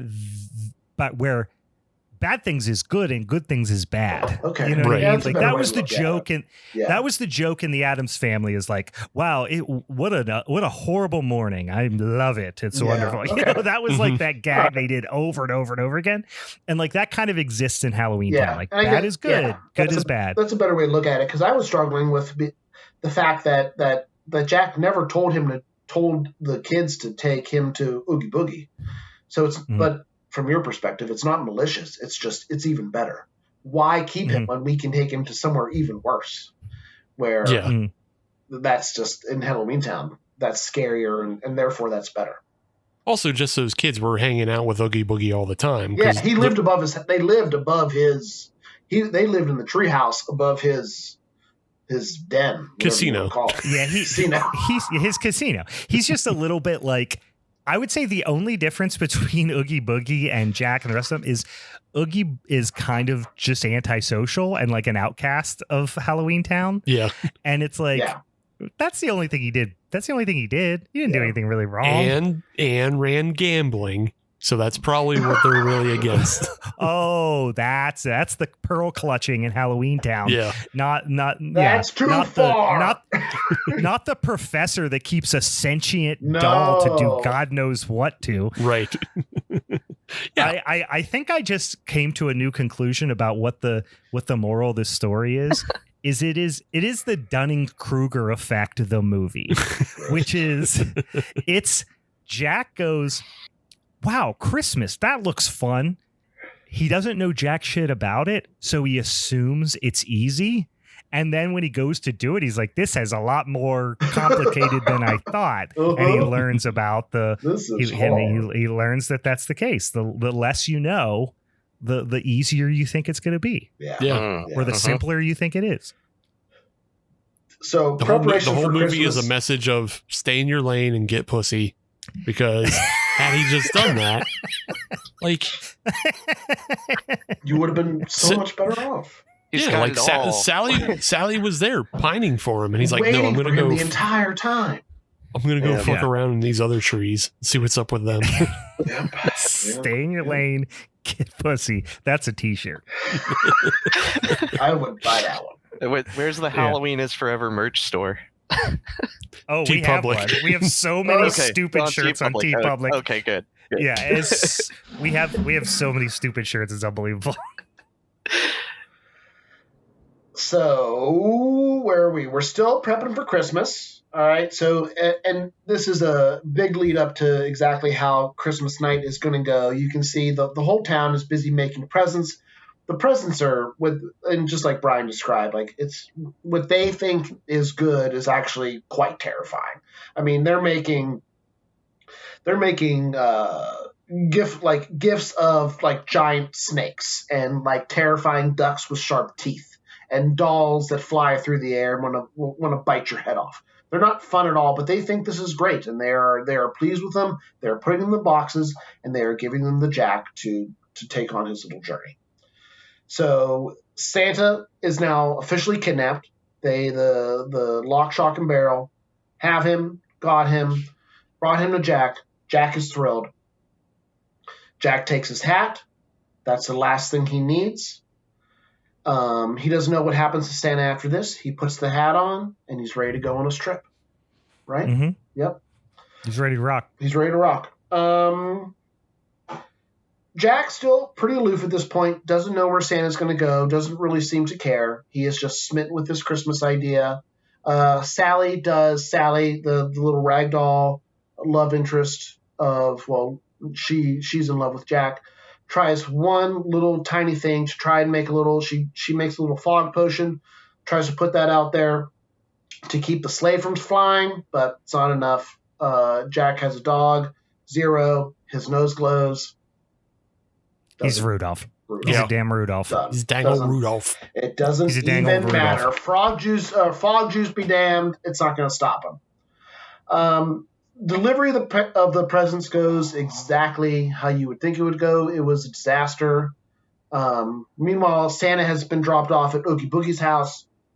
It is not going well for him. He's in like this giant gambling contraption of death. And Oogie Boogie's having a great time with it. He's loving it. Santa's terrified. Meanwhile, Jack is trying to deliver these presents, thinking he's doing great. He is not. He is terrifying and scaring every kid. The military gets involved, shoots him out of the sky, crashes somehow, and this is another weird thing. Like somehow crashes back into Halloweentown. Question mark? Not necessarily. It's just a graveyard. Was that okay? So that was not the cemetery in Halloweentown. No, that was just one of ours. Okay. Okay. One of ours. All right. Good. So Jack comes down, shot out of the sky, finally realizes that this and this is what it took, I guess. I don't know where his realization exactly came from, but he does figure out that he goes on a big emotional roller coaster here. He not only realizes that what he did was wrong, he also realizes that Santa's in a huge amount of danger, and not to mention that Sally, who also tried to rescue Santa at this point, is also trapped by Oogie Boogie. So Jack immediately sprints into action, runs over to Oogie Boogie's house, saves Santa, saves Sally. I did see something. Have you heard of any relation between Oogie Boogie and Jack? No. Did you ever hear that before? Not that I'm aware of. Something I read was that they were brothers, but well, that's just a fanfic thing. Yeah. I'm sure. Yeah. I can only imagine the amount of fanfic that is out there around this movie. I'm sure yeah. Yeah, there's got to be fanfic them being lovers too, so it's course. out there. Oh yeah, hell yeah. I mean, the other thing that I wanted to call out here is they do take, like, this is written like a musical. Yeah. I mean, that sounds silly to say, of course, but it is really and truly written like a musical in the sense that huge emotional revelations and a lot of everyone is accompanied internal by music. dialogue. Yeah, like a lot of internal dialogue and emotional discovery and transition can happen all in the course of one song. Yeah. And they do a good job of this without, I think, to good effect, because they don't drag stuff out too much. No. I mean, you look at it on the surface, you're like, well, Jack is this, and now he's that, and now he's in love. And it's just like, yeah, but you know what? The song explained it. Yeah. It's for kids. Relax. What you paying attention to the song said it. It's less than 90 minutes, it's an hour 16. Don't get caught up in your ass about stuff. Yeah. It's for kids. The popcorn's running out. Get them the fuck home. You know? It takes forever to animate this shit. Let's get it going. We gotta. Well, that too. Yeah. We're not gonna animate a 90-minute feature. We're gonna do our best and get through all that. And we got songs in there. And hey, there's a skeleton man. And we hey, got our songs. We got our arthritis in our hands. And let's wrap up the movie. We started working on a 20-minute claymation for the horror hour for this winter holiday special last October. And so, like, it's a lengthy process to do any of the stop motion stuff. It's incredible. Yeah. Yeah. My nephew did like a stop motion thing that he worked on for like 6 weeks, and it's like 10 seconds long. Yeah. It's like the what's his name from Parks and Rec? That's it, where he does the little REM thing, and he's like, "That's it. I've been working on that for a month." And it's like 3 seconds. What did it say? It said Jack had. Yeah, I found that Jack had 400 different heads that they used for this movie. Yeah, just for like all the different expressions, and it was just 2 dots and like 2 eyes and a line mouth. It wasn't even that complex. Yeah. But the scene between Oogie Boogie and Jack, that final kind of like fight scene, is really fun. It's a big mechanized gambling / murder device. I kind of wish, like, I've always been a big fan of big powerful heroes, and the way he was just scared of Jack when he arrived. I always kind of wish that Jack had some kind of more ability, more power, more strength to him. You wanted him to go Super Saiyan. Yeah. At least Green Goblin, like throwing pumpkins at people. Something, like give me a Pumpkin King vibe. He was agile but I feel like anyone could have done that. If he calls himself the Pumpkin King, doesn't ever use a pumpkin as a weapon. No, it isn't a pumpkin. Yeah, come on. Yeah, that would have been really fun. But clearly he is the Pumpkin King, so he does save everybody. Santa, understandably, very upset, but also very forgiving. He knows he can fix it. He understands. He's pissed that Jack did it, but gets why. Santa's able to fix everything, actually blesses them with a little snow at the end, and Jack and Sally fall in love under snowflakes officially. And everyone lives happily ever after. And Jack learns to stay in his lane and stay the fuck out of Christmas Town. And he's a Pumpkin King for a reason, Yeah. Stay in your lane. Get some pussy. Lane, Santa is Jesus. We learn all the important lessons in life. The probably the most impressive scene of this movie. For me, I mean, the lighting, they do an amazing job with the lighting in this movie as well. But like the one that I'll call out is just in terms of its just sheer complexity that I remember just being aghast of when I was a kid is when they unravel Oogie Boogie and you see that he's just made of bugs just inside of a burlap sack. Yeah. And all the bugs, the individual bugs that they, sculpted, this giant creature made of hundreds of little bugs was just gnarly. I wish I thought of that stuff when I was a kid. Brian, just my brain still doesn't work that way. No, I was sniffing model glue. I couldn't do doing this stuff. I had more important things to do. Huff model glue. I think the guy I focused on the most on this rewatch was there's a guy that like it appears to be made out of goop or oil of some sort. And so like they animate a whole bunch of dripping drops off of that guy. It's like, God, that looks fucking annoying to do. Oh, can't even imagine. I can't even imagine. Imagine how, like you've talked about how frustrating it is to animate water with like, with like a digital animation. Yeah. Imagine doing it with clay. Yeah. Yeah. I like to think of it like you could have made another movie out of any of those side characters and kept them exactly the same, and it would have been awesome. They put the same exact attention to detail into every little part of that movie, which is really fun. Yeah, why hasn't there been more side stories from each of these little characters? Like Disney's just sitting on this and not like this could be a 20-minute short that comes out like every Christmas or Halloween. And just like. And they're losing subscriptions right now. They need something to draw them back in. I'm a big, Tim Burton fan, and more so when I was younger, but I still will watch anything he puts out. I love Sleepy Hollow. I love this movie. I mean, I just watched Corpse Bride, with my kids the other night. I love this stuff, but I will say I'm glad they never did anything else with this. Sure. Because they could give this the Disney fuck up treatment so easily. Sure. Right. And I will say, like, I have a couple of like full blown Disney adults in my life. Not like, immediate family or whatever, but I have some Disney adults in my life who are very obsessed with going to Disney. And I took my family there a couple of years ago, and I hadn't been there since I was 8 years old. And it was during Halloween. We went to the Halloween spooky Mickey's Halloween party. Yeah. Yeah, we did that. We went to all the stuff, right? We had a blast. It made me like Nightmare Before Christmas less. Like just seeing it in the full Disney, with all the Mickey Mouse shit. And I don't even have any problem with that stuff. It's fine. Yeah. It's not my cup of tea, but like it's fine. But just seeing it as such a merchandised part of Disney makes me not like it as much. Sure. And so for that reason, at least when I watch the movie, it doesn't feel like I'm watching a Disney movie. It doesn't feel like I'm watching something Disney-fied. And I imagine if they tried to do something else with it, it would lose all of its charm. Did you not play Kingdom Hearts?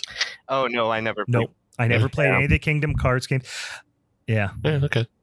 Just what I think, because you would have had that kind of feeling earlier in life had you played that. Yeah.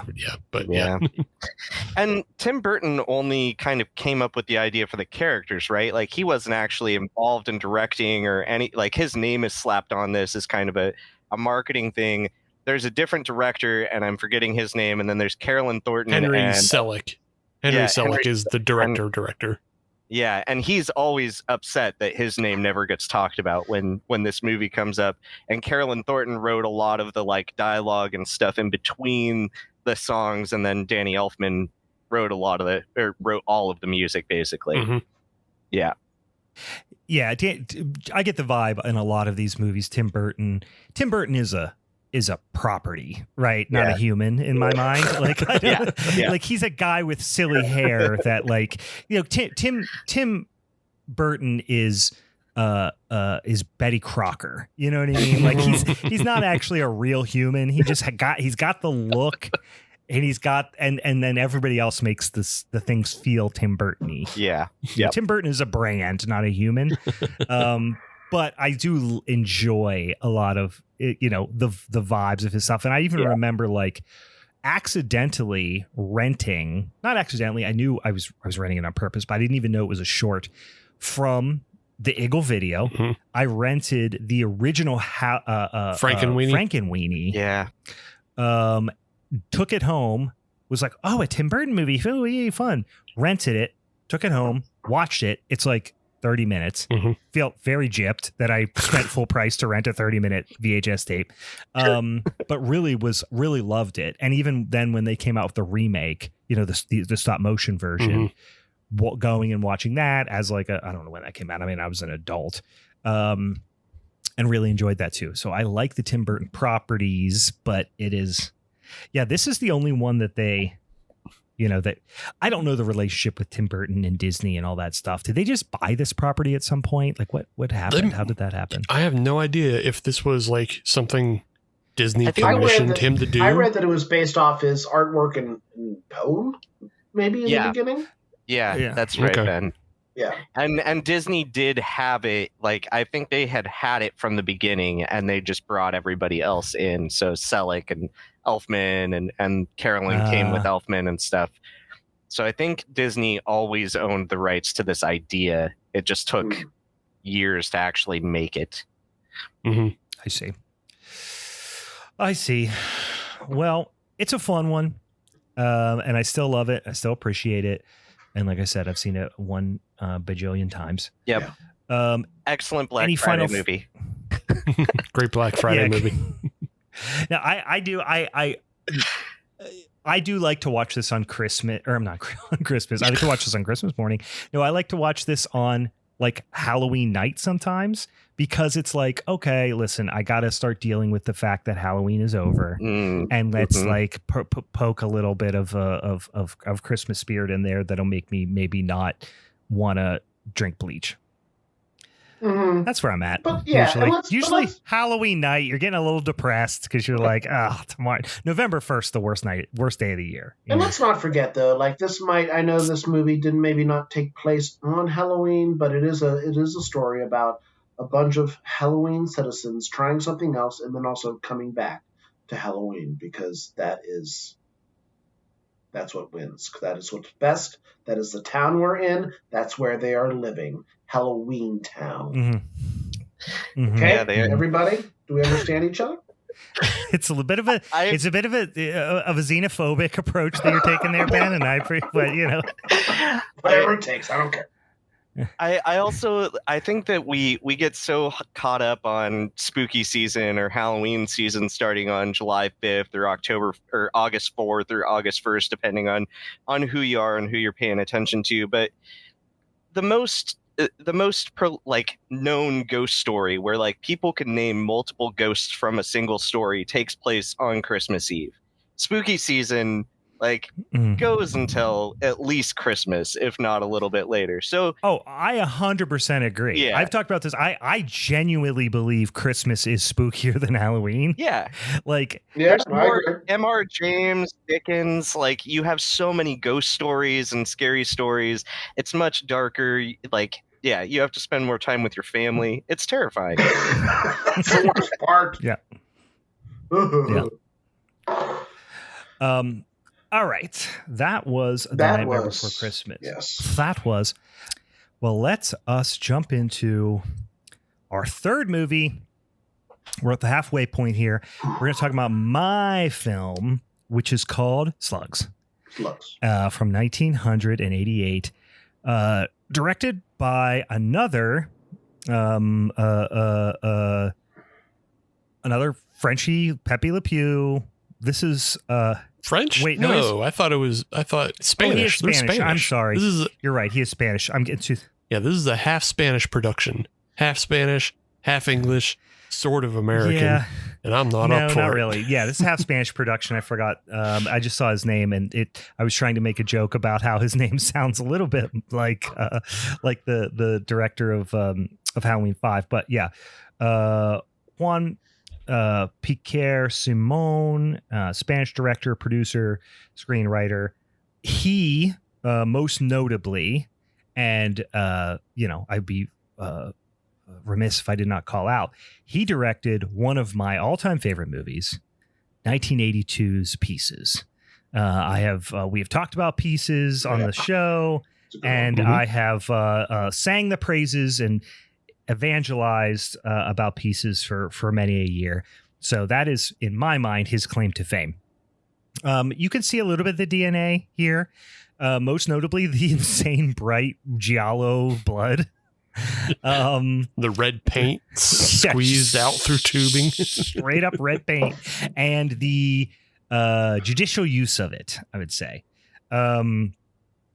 So I'll read you the synopsis here, because this is a pretty, I would feel comfortable saying, formulaic creature feature. Whether it's a dang piranha or it's a spider or it's a crocodile or it's a slug or whatever, this is kind of what you're getting what you expect from this. But I think you're doing it in a pretty fun way. You're doing it with some fairly gnarly gore effects, and you're also getting some wild acting, some wild performances, which I appreciate. That keep my attention in between bizarre kill scenes, and also just a little bit of unexpected. Now, it's not Pieces in the sense of Pieces I love because you get some of the most unexpected moments in horror history, certainly in slasher history. Slugs, not that dramatic, but you do get some that I'll talk about. But here's the synopsis, which I love. They ooze, they slime, they kill. People are dying mysteriously and gruesomely, and nobody has a clue what the cause is. Only health worker Mike Brady, which I, for some reason, find it very funny that his name is Mike Brady, which is, of course, the dad from the Brady Bunch, right? Has a possible solution. But his theory of killer slugs is laughed at by the authorities. Only when the body count begins to rise, and a slug expert from England, I love that they call this character out in the synopsis. He did not need to be called out. From England, begins snooping around as it began to look like Mike had the right idea after all. Yeah, leave him out of that. That made no sense at all. Yeah. But you know what? It tells us what happened. slugs be killing people. Mike's like, hey, bro, might be slugs. Everybody's like, no, I was right it the ain't whole slugs. time. And then the end, it is slugs. And then they try to kill the slugs. That's it. That's the whole movie, pretty much. I think they needed to call out that there was a slug expert from the UK because they try to pass this off as an American film, and the movie is based off a book written by Sean Hudson. Yeah. And as soon as I saw that, I said to myself, I wish there was a DraftKings in my brain, because I would put all of my money on the fact that this guy was from England, because slugs are only a concern in England. Yeah. Nobody gives a shit anywhere else around the world about fucking slugs. Well, listen, there are certainly worms and weird little caterpillars and creepy crawlies, tomato worms and stuff that, you know, you got to watch out for here. But you are 100% right. There are plenty of slugs here, but not big ones. And there aren't snails here very much at all. But they are definitely much more of an English thing, which makes it more foreign and therefore more susceptible to spooky scares if you're not used to them. Incorrect. And also, these ones are big, giant, inky black ones that look like dog turds with antennae, and they're slimy. They're pretty gross. Big, giant, easily avoidable ones. And they've got teeth. Yeah. Which is These not ones a have thing. teeth. These ones have teeth, Steve. Do they ever address the speed? Are these slugs faster than normal slugs? They do not, but I do like that the idea that they're kind of like, they lure you in with their slowness, and when you put your finger too close, they're like, they kind of jump out like one of those creatures that live on the bottom of the ocean and hide under the sand and then jump up and snap at you. There's a lot of ADR in this movie, a lot. Yep. Yeah. Yep. Which I appreciate. I mean, right off the bat, you get this like couple that is like intensely ADR'd, and there's like, hey, there's something slimy down there. And then the guy immediately gets the theme of this movie is people don't want to believe what is clearly happening. No. And in this instance, the boyfriend who's been pulled underwater, even given maybe he's a bit of a jokester and has done something like this in the past, he is underwater. I mean, clearly struggling for his life, and then sucked underwater for 30 seconds. And she's still going, stop being a jerk. Stop playing around. And until a blood geyser shoots out of the water, she does not believe he's not kidding. But I do also like that this movie in the title sequence, they refer to it as not just Slugs, but Slugs, the movie. The movie. As compared to this is, you are not watching an actual slug. You are watching a movie about slugs. We need to specify that. As compared to Slugs the book, I guess, is the real distinction. Slugs the documentary series. Slugs the lunchbox, right? It could be. So we get off the bat, we get this drunk that's stumbling around. He's got a dog. He's almost run over by hoodlums. He goes into his house, and this really gets dragged out for a while, but he eventually plops down on his couch and then has like, not an off-screen death, but like so much so that he plops down on his couch and we're looking from the back of the couch, and the way it's shot and the way it's acted, of course, listen, I'm not spoiling anything, guys. He got eaten by slugs, but that's not what it feels like. It feels like he's the couch is electrified, because he immediely plops down on the couch and instantly starts screaming and going, no, not me, not me. Do you think that he knew the slug death was coming and he just was like not prepared for it? I don't know. It was just a weird acted scene that made me laugh. It feels like he created the slugs, and he's like, "No, don't eat me. You're supposed to eat all of my shitty neighbors." Yeah, that's a great point. I was feeding you pizza in the basement. Why are you mad at me? Yeah, maybe that's why. Maybe he thought that he controlled the slugs in some capacity. Yeah. But I like the idea that you could just take that clip as soon as he lays down on the couch just clip that little bit.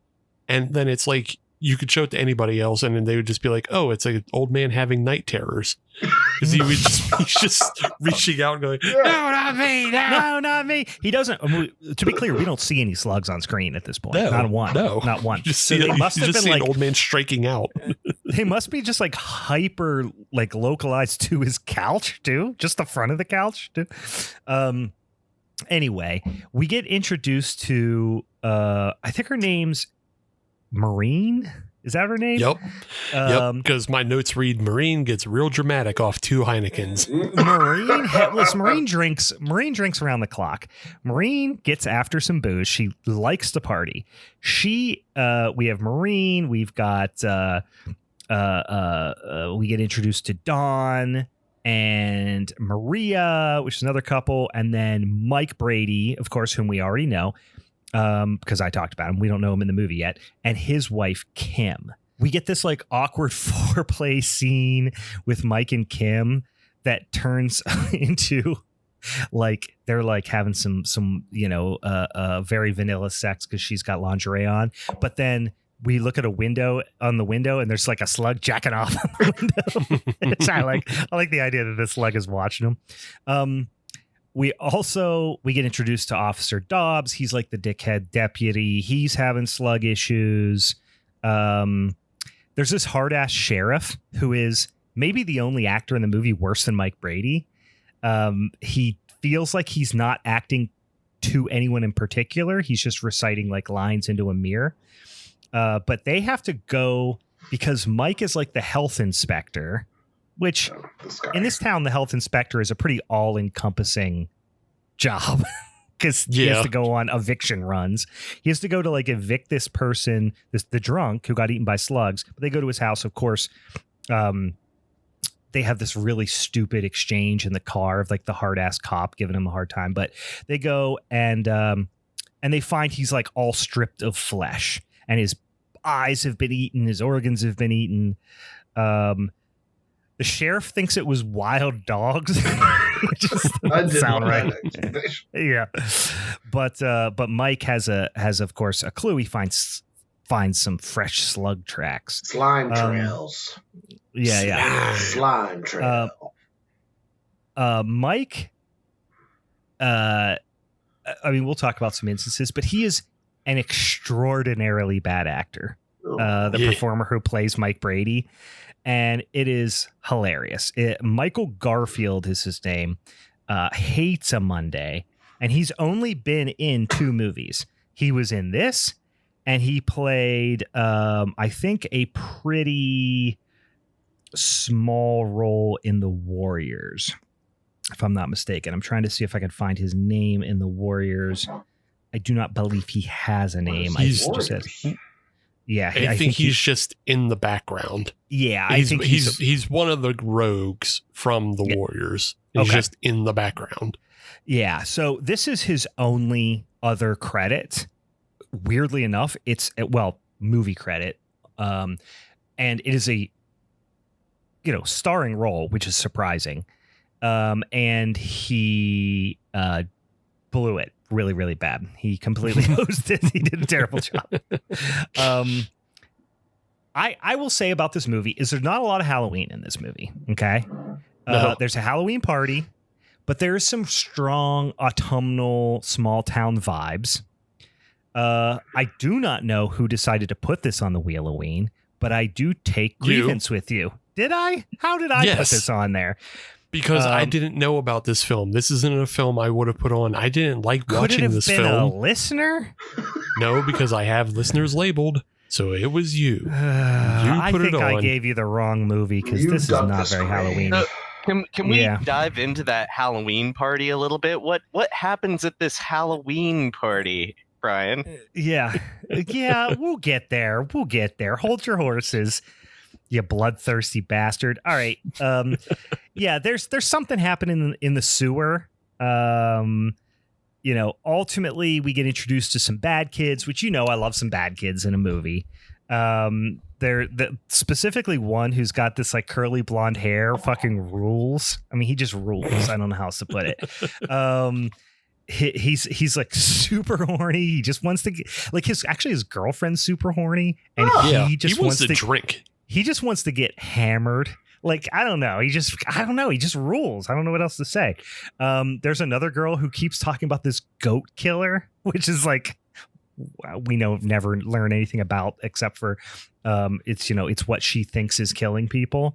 And at one point, one of his lines, she's talking about the goat killer. He's like, "You're on drugs, I swear." And like the way he delivers this line is fucking fantastic. So yeah, we get the promise of a Halloween party. This is maybe my favorite moment in the movie, or my favorite sequence in the movie. We get introduced to this old couple that we know nothing about. Okay. They have slug eggs on all their plants. They have this beautiful greenhouse that's attached to their home. They are straight cartoonish. They're like, "You better take care of those slug eggs." And he's like, "Why, I oughta," they're just like this cartoonish old couple. A slug crawls into his glove, like his garden glove. Okay, I remember this. Yeah. He starts losing his fucking mind, smashing his hand off of shit, falls down, knocks over some like flammable liquid. He gets crushed by a shelf. And then he cuts his own hand off and then explodes. And the glove is still on at this point, right? Like he never even. The first thing you would do was take the glove off. He was trying. Wouldn't come off. He's just bashing his hand around. He eventually cuts his own hand off with a hatchet. His wife comes in just in time to see he's laying in flammable liquid. And then I don't even remember how a fire starts, but I think it's just the simple mixture of chemicals causes an ignition. Maybe like it's just a science thing. We get a great exterior shot of this old farmhouse with a greenhouse attached. That just enormous explosion, great explosion. Take that, old people. Yeah, that's the best scene in the movie. Like that is the tone this movie wants to have, and it waits until halfway through before it actually sets it up, unfortunately. But that is the best scene. Yeah. And I do love the follow-up after where Mike goes home to Kim and she's doing some like mild gardening, and she had just seen one of these giant slugs. And she's like, "Did you hear what happened to the Johnsons?" I don't know, that's not what their name is, but whatever the old couple's name is.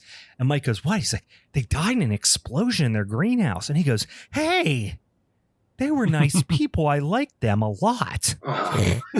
"Hey, what are you doing with the garden?" And he just completely it's like he's devastated for 4 seconds about these people who died. It's literally like he has been made aware of 3 people dying in a small town, within 24 hours of each other. And he's just like, "Oh, damn, there's a lot of people dying around here."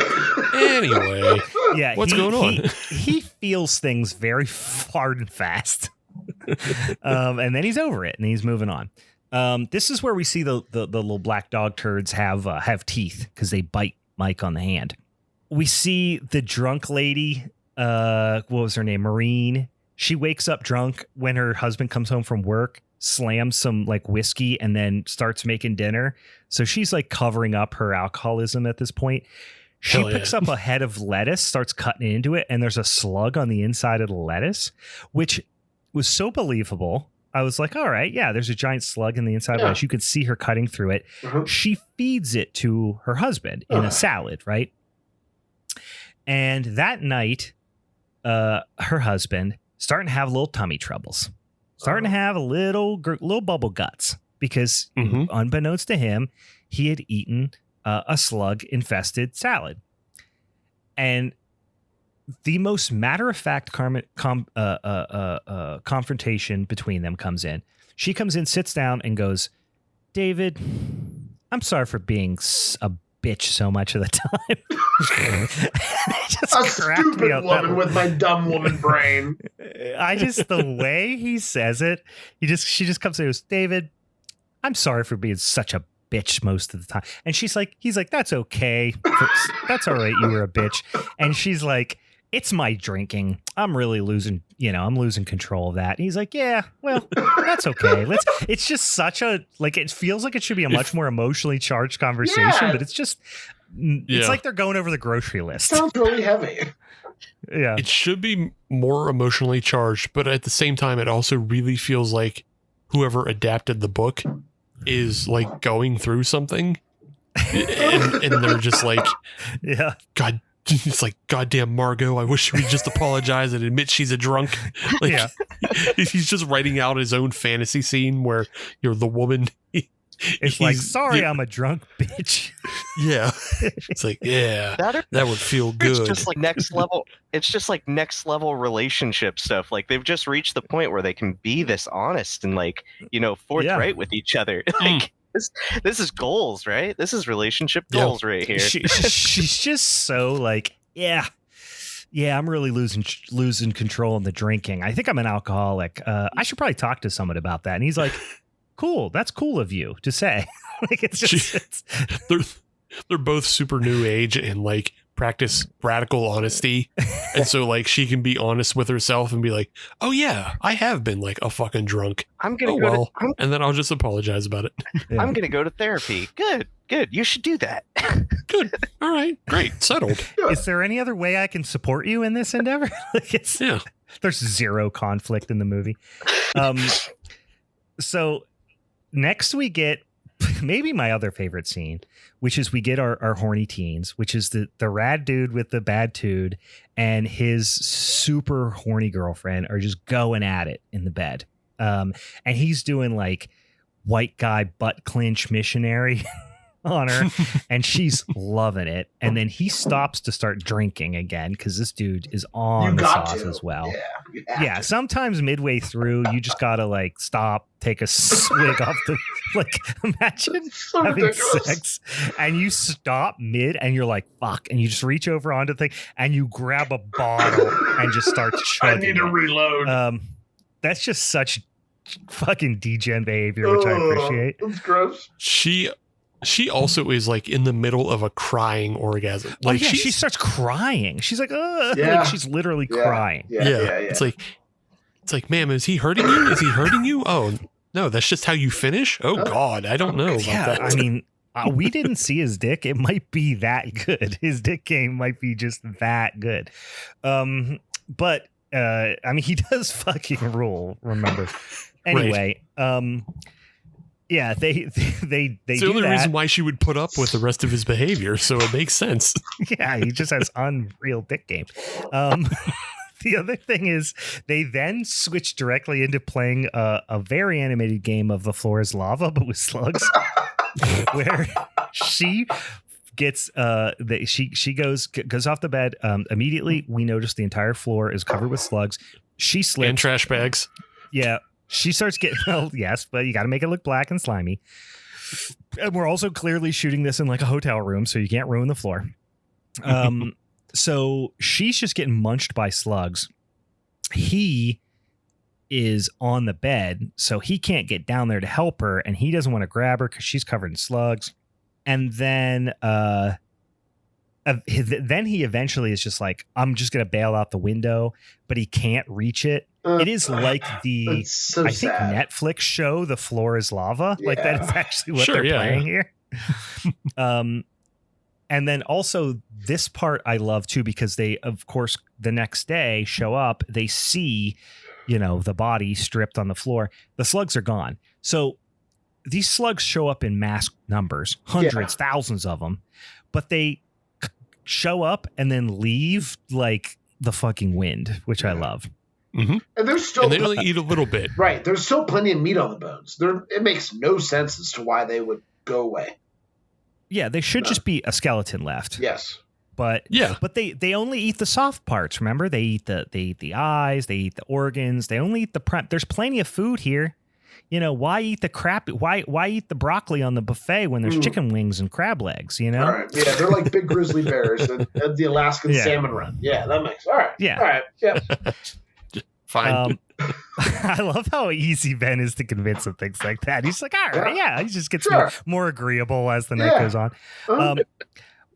So I love that the sewer guy is like, I think they're coming from the sewer, and I think that there's some like fucking toxic waste in the sewer that's turning them huge.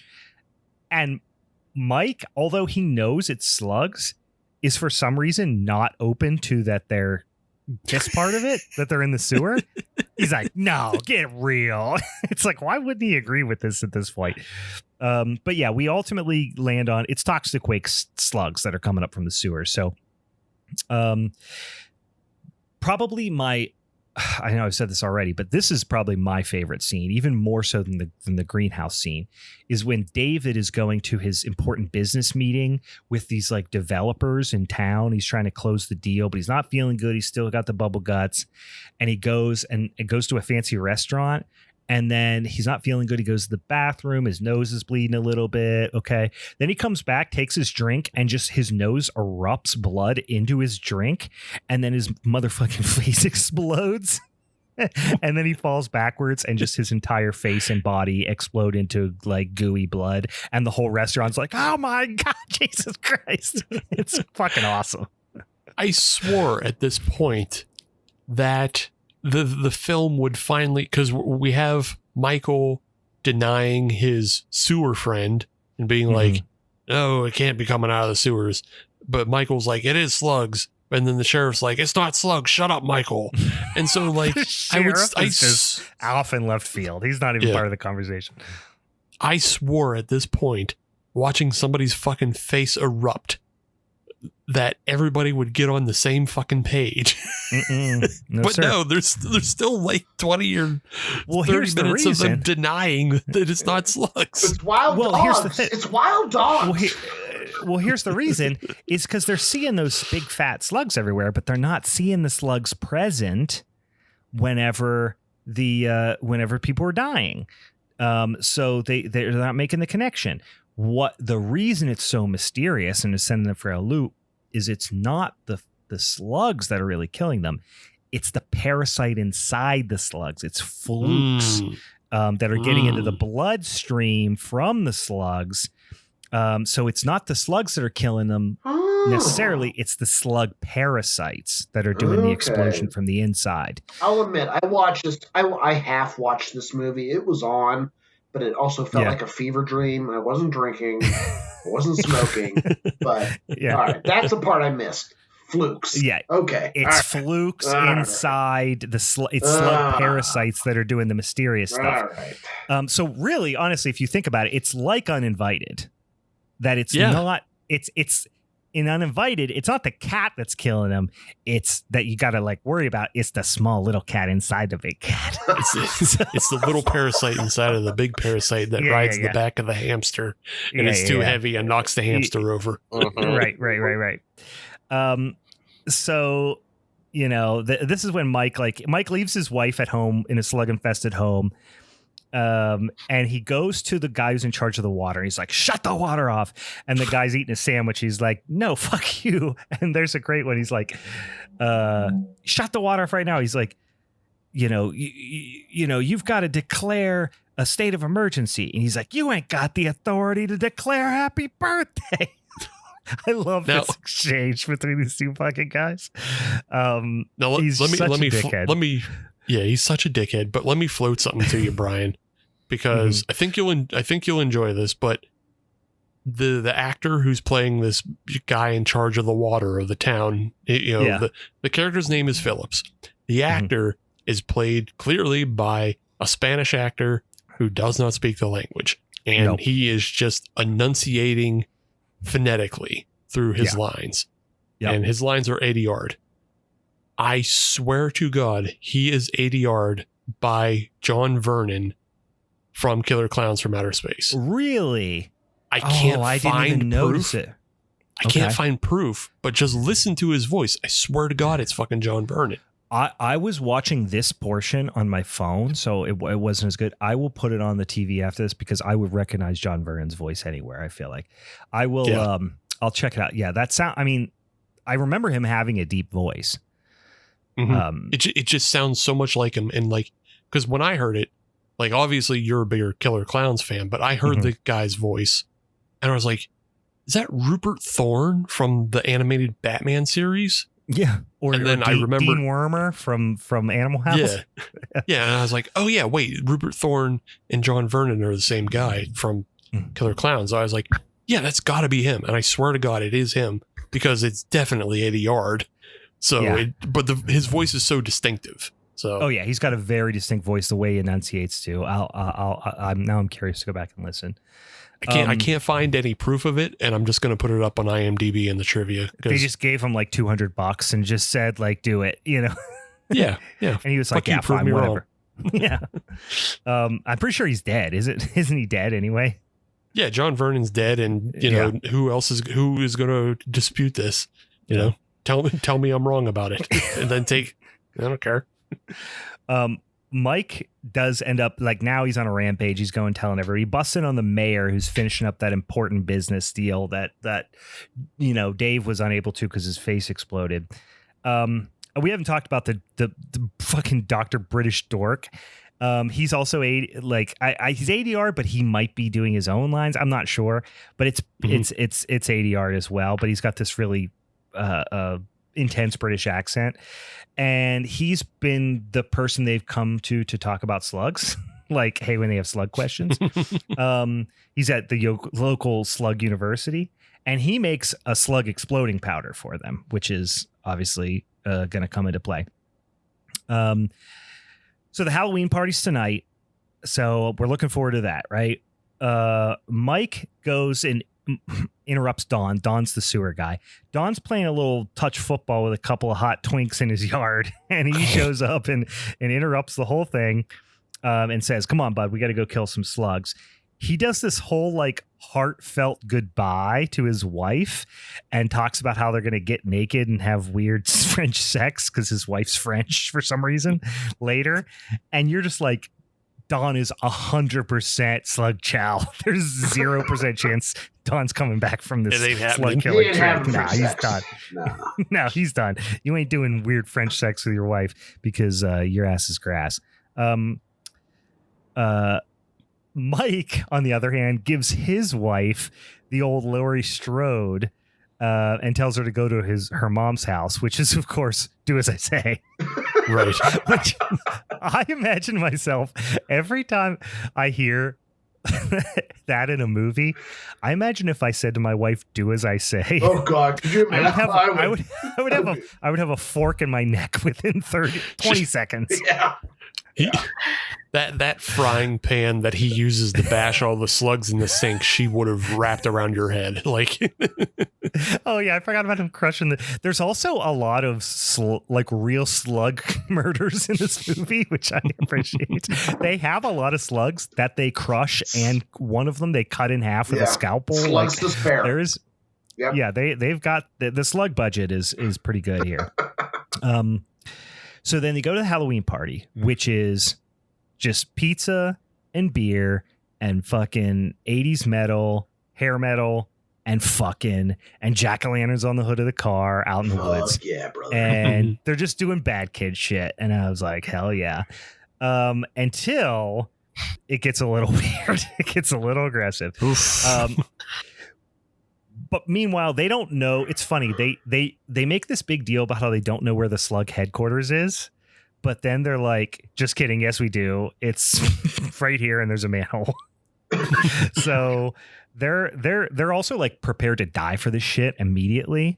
Like Don and Mike are like, listen, British guy, if we don't show up after this, like, just fucking drop the explosive shit in the hole. We're gonna die for this shit. They haven't called anybody. They haven't called a fucking government agency. They haven't called a fucking professional exterminator. They're just two dildos that are just like, we're the last chance to take care of these slugs, and we're ready to die for this shit. We don't care. So they have him like post up above the manhole, and they got to go down and find where the slug HQ is. And there's a lot of dicking around in the sewers. Meanwhile, there is, and I did not expect, because I have seen this movie before, but it was definitely a half-assed watch. I do not remember the attempted rape by the kid in the skeleton mask. On Pam. There's a girl, Pam, who like there's these two guys trying to like get with her, and one's like coming on really heavy, and she's like, nah, dog, like get away from me. They have a little spat. He just is a dick and says like, go fuck off. She walks into the woods, and then there's this guy who puts on a Halloween mask. It's like a skeleton mask, and they just straight up sexually assaults her. Ugh. And I was like, good God, that came out of left field in this otherwise pretty. I mean, this is a fairly mean movie, but it's definitely it's a Spanish movie from the 80s. If you've seen like Tombs from the Blind Dead, like it's a prerequisite scene for Yeah. So, well, here's how you can tell it's Spanish, which I was just about to say is not only does this happen, because normally what would happen, and I think more of a Western movie, is that might happen, and then the guy who perpetrates it is going to get killed, right? Right. Not in a Spanish movie. In a Spanish movie, she's going to get victimized, then she immediately gets eaten by slugs. Yeah, she gets killed for running away from her own sexual assault. It's just like depressing. Jesus Christ. God. Yeah, that's a pretty Spanish horror movie thing to do. And that's our Halloween vibes for this film. We waited an hour for that. Yeah. Listen, guys, the Spanish, they don't really get the whole Halloween thing, but neither do the English, because they're all anti-Irish. So, of course, I bet Halloween wasn't even written into Sean Hudson's original book. Probably. So eventually they get underneath the factory, which is where the Slug Central is. The little baby British bitch can't get the manhole cover off, which is a pretty funny scene. And then the cop, finds him. Anyway, they find this toxic sludge pool. They're throwing meat into it, I guess, to distract the slugs. It does not work. They're very much the water's chief. Yeah, they're very much still trapped. Dawn gets knocked into the slug pit and just gets munched. Mike tries to do this whole like Cirque du Soleil way of saving him by climbing across this like fucking pipe. It does not work. So Mike just says, fuck it, escapes. Puts the hose with the chemical down the hole and fire bombs the entire town. Hell yeah. It does seem to have worked to kill the slugs, but it is clearly not the ideal solution because fire shoots out of every manhole in town. Hell yeah. It explodes buildings all over town. Yes. Causing untold fatalities. Destruction. This town, he just turned this town into Centralia, PA, where there is a constant burning fire underneath the ground. Hey, Silent Hill. That's the Silent Hill town, right? Yeah, cool. Yep, the Silent Hill town. Hey, everybody, we're talking Silent Hill. Silent Hill F in stores now. Boop-a-doo. Well, it's funny, too, because he goes after that, the sheriff, who's hated him the whole time, is like, I'm sorry I ever doubted you. You're fucking genius. Like, love that he just blew up the whole town. Of course, he doesn't know that like multiple buildings exploded all over town. Yeah. Also, what about all the slugs that weren't in the sewer? Like, they obviously are not going to be affected by this. Like all the ones in the gardens and anyone that's just currently eating somebody. But the sheriff is like, good job, good job, buddy. You did I shouldn't have doubted you. And he's like, you go to hell. My buddy died in the sewers for this. It's like, nobody told you to do this. We could have called slugs are easy to escape from, and then just evacuate the town and call, I don't know, Center for Disease Control or something. Do you not have FEMA in the 80s? What was happening? Well, what happens next is that Kim shows up and there's nice music, so everything is nice now. And then that's pretty much it. Oh, right. But then you do see one slug remained. Of course, there's thousands above ground. But I'm sure every house was full of them. But that's the final, it didn't actually kill all the slugs. It's Can't who believe thought it would? Wow. Yeah, who thought it would have? That was the slug that was jacking off to them earlier, though. So that's the connection. It's a callback. It's that one perv slug that was jacking off to him earlier. He's like, hey, I'm going to follow you. You guys going to go and fuck? I'm going to watch that again. You guys going to celebrate and fuck? You going to put on that thing? But what if the sequel is just one single slug, so they can do the opposite of Alien and Aliens? It goes from slugs to slug. Mm-hmm. Slug. Oh. And then you have like that one slug use his little antenna and just pull down like a mask, and he's a serial killer slug now. Love it. It's a revenge story for all the other slugs getting killed. I'm putting that in my. I'm going to put that in my pitch deck so that when people turn down that, it can be compared to the better movies in my pitch deck. You know. Yeah, very smart. Very smart. I like that. You got to give him one dud to just throw out, right? Throw out some dog shit. He's going to become a famous slasher villain, right? Like Freddy, Jason, Michael. So you got to give him a name too. Michael Garfield. You say Garfield. I was going to say Travis. I was going to say Travis. I don't know. Travis just feels like a slug name. Travis Stickle. Because he's slimy. Because he's sticky. Yep, I like that. Yep, that's good. All right, that was Slugs, guys. Here's my defense of Slugs. It's a fun movie. It has some Halloween. It has a lot of nice autumnal vibes, but it's not that Halloween-y. No. But it is by far the bloodiest movie that we're going to watch tonight.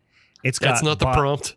By far the best gore effects not the prompt that we're going to see tonight. And it's got more explosions than all your movies combined. So that's my pitch. Awesome. Not the prompt. That's all I'm going to say. Go to bed, Brian. Nope. You're right. Not the prompt. Do what's right. All right, we ready to do this? Yes. Okay. Halloweentown from 1998 is a Disney Channel original movie, or I have learned they are called DCOMs, which I think it's an interesting name for them. Sounds like rat poison. Yeah, right? It sounds bad, no matter how you look at it. I had never seen this movie, so thank you, Wheel O Ween, for giving me this. Yeah. Fantastic film. Oh, interesting. Okay. I absolutely enjoyed this. I'm surprised that I missed it. I love Hocus Pocus. I love Brink. I love Johnny Tsunami. It's all in that same kind of vein. And somehow this just got past me. So I'm really glad that I finally got to catch this one. And I'm looking forward to watching the following 3 in the series. Yeah. I will say they do not get better. I'm not expecting them to. Yeah, I have watched all of them. I have 2 young children who are now 11 and 9, but this was one that I was introduced to later in life because I didn't have Disney Channel or anything like that as a kid. I would say I probably watched this movie for the first time like maybe 10 years ago, 10, 15 years ago. But I showed it to my kids probably, when's around Halloween time when they were really little. There's only so much you can show them, right? Yeah. And this was one thing that I showed them that they loved. And there was a brief time where my now 11-year-old, probably when she was like 8 or 9, watched these movies on repeat for like a couple of months. That seems like the target demographic for this. I think like the person they try to pass off as the main character is 13 years old, but I feel like this is an 8-year-old, 9-year-old movie. Yeah. And I'll get more into what I mean about the main character they're trying to pass off on us a little bit later. But I think we do have to talk about the people involved in making this film because it is quite the stacked group of people. This was directed by Dwayne Dunham, who was the go-to editor for George Lucas and David Lynch. He worked on Twin Peaks. He worked on Star Wars. He worked on a ton of stuff. Blue Velvet, Raiders of the Lost Ark, all that kind of stuff. Even directed a few episodes of Twin Peaks. So it's interesting. I see a lot of Blue Velvet vibes in this. Yeah. It just feel like that. Yeah. And then imagine if Dennis Hopper just popped up in this movie. Yep, that would be pretty good. That'd be pretty good. And then it is starring Debbie Reynolds, who, is in everything and is also the mother of Carrie Fisher and is the grandmother of Billy Lord for all of your Zoomer and Gen Alpha listeners. It's starring an amazing cast. It has Judith Hoag, who was the original April O'Neil from the 1990 live-action Ninja Turtles movie. No shit. Babe. yeah. All-time babe. Yeah, and she's supposed to be coming back to reprise her role as April in the R-rated Last Ronin movie that is in production right now. So, oh my God, I didn't know they were doing a Last Ronin movie. Yeah, that's what I've heard, is they're going to do an R-rated Last Ronin movie. I know video game coming out, and I know that Eastman and Laird have expressed their interest in having Hogue back. So that would be really, really cool. I think that would be absolutely exciting. Also, our supposed main character is played by Kimberly J. Brown, who, at the age of 9, had already had roles in 3 different Broadway productions. So she was a very acclaimed child actor, and she plays the character Marnie. And I think the last person to really note here is that the music is done by Mark Mothersbaugh, and if you don't know who Mark Mothersbaugh is, you should look at his IMDb and just be shocked by the fact that he's written music for like every movie, the Lego movie, all of the Wes Anderson movies. This movie, he did the Rugrats theme song. But what people most know him for, at least in my circle, is being the frontman for one of the greatest bands of all time, Devo. And they are not just Whip It. They have many good songs. Oh, Devo is amazing. Yeah, we've got a lot of fun like post-punk new age references in this episode between Danny Elfman and obviously Mark Mothersbaugh. Yeah. Before Trent Reznor and Mike Patton, there was Mark Mothersbaugh. Yeah, absolutely. And I think there is a little bit of a crossover there too, because there is the mayor of this Halloweentown also kind of looks like a cheap version of Chris Sarandon, who voiced Jack Skellington, as well as Prince Humperdinck and the vampire from Fright Night and whatnot. So, yeah, I'll give you a little spoiler. Calabar sticks around for a little bit in this franchise. Yeah, I've seen the name of the sequel, so Calabar's Revenge. It seems pretty appropriate. It's very similar to Michael's Revenge. He gets shot a bunch of times, and a hobo brings him back to life. It's the same story. Yeah, great. Cool, good. Yeah. Do they throw dynamite down the pumpkin? Yeah, we'll get there. Yeah. I don't want to spoil it completely. I wish Calabar was the hobo that brought Michael Myers back. Oh, that'd be sick. Yeah, that'd be sick. Just uses his goblin magic to freeze him, and that's good. So we start out with a jack-o'-lantern on screen and some spooky Mark Mothersbaugh music. It sets a really good tone, and then we are introduced to the Cromwell family of Gwen, played by Hogue, Marnie, played by Kimberly J. Brown, and her 2 younger siblings, Dylan and Sophie. Sophie is looking out the window, like watching the trick-or-treaters go by. Marnie and her friends are hanging out, and her friends are getting ready for a Halloween party that she is absolutely not allowed to go to, because they do not celebrate Halloween in the Cromwell house, because they are normal humans and not witches from Halloweentown. Yeah, it's pretty transparent what the vibe is right off the bat here. Like, at first, it's giving you a little bit of like, hey, maybe we're Mormons or whatever, but no, I mean, you guys are motherfucking witches. I will say, one thing to mention to prepare you for in the sequels, Dylan, which is the annoying little brother, who's great. He's great as the annoying little brother in this movie. He does not become cuter. Oh no. As he gets older, he gets so awkward and weird looking and not cool. That's why he doesn't have many roles beyond this. He's like Soda Boy in an episode of like Hilary Duff, and that's like the only other credit he has. He is one of those kids that like, he was like the one like little squirrely bad guy kid in, I don't even remember his name, that would show up in like Boy Meets World, where he was like this weird little cute kid but nerdy, and then like the second he hit puberty, everybody was like, "Goo! I don't want to look at this kid anymore." Yucko, get him away. Yeah. How it falls. I wanted to ask, with this setup to this film, Do you think there were just like a bunch of Jehovah's Witness kids that watched this and started to think, oh, maybe we're witches instead of? I like to think so. You think they would only be allowed to watch Disney that time of year where it was like free for a weekend on cable because like their parents aren't going to get the Disney Channel. So that's the only time I was allowed to watch it. Yeah, that's actually probably why I missed this, is because I only had so long to watch Johnny Tsunami and Brink, and I wasn't going to spend any more time watching Halloweentown that like one weekend it was free every year. Yeah. But what correlation was Halloween to their powers? There was none, right? They weren't gonna. Nothing would have bad happened if they went trick or treating. So they might have discovered that they had powers though, because the veil between Halloweentown and our world is the thinnest, right? Okay. Right. So you have to, and this is a movie made for 8-year-olds. You got to suspend your disbelief a little bit. Like this is.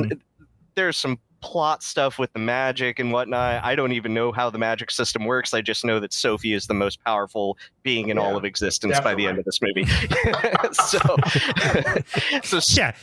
I hope in a future, like maybe fanfic, maybe it's down the road that Sophie eventually can just snap everybody out of existence. Like she could literally end the universe.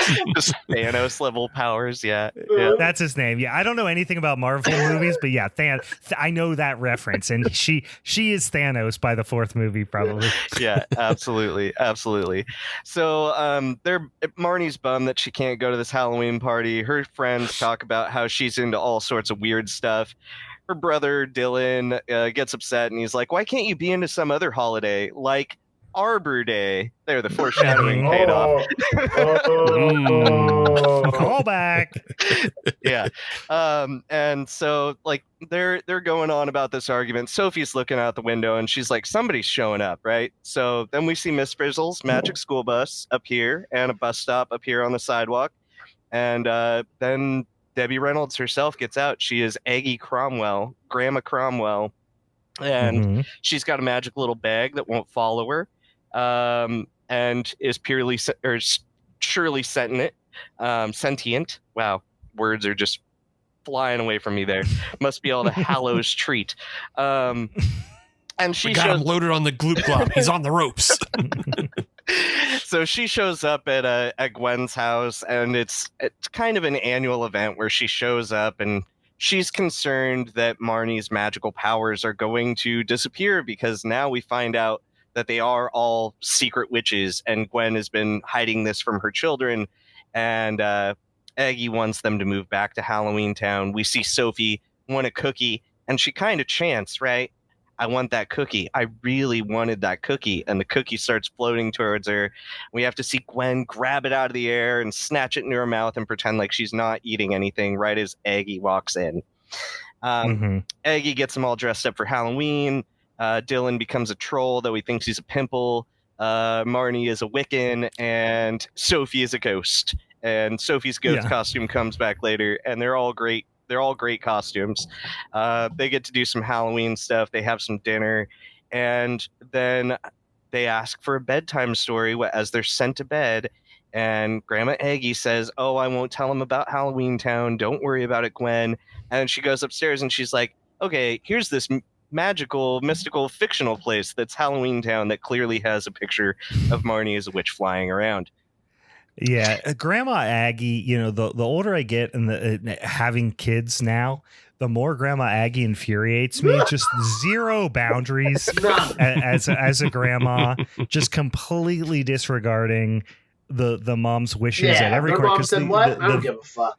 Fine. Yeah. The vibe is like mom's a killjoy. Mom's is ignoring her heritage and her abilities as a witch, and Granny Aggie is like, she's the cheeky granny who's like, but then as a parent you're like, bitch, I told you not to say those are my kids. You can't do that. Yeah, I'm gonna do it. Yeah. Stop trying to activate my sleeper cell children. I appreciate the parental perspective there, because to me it's like Gwen is just like lying to her children and is like denying them this magical reality that they could be living in.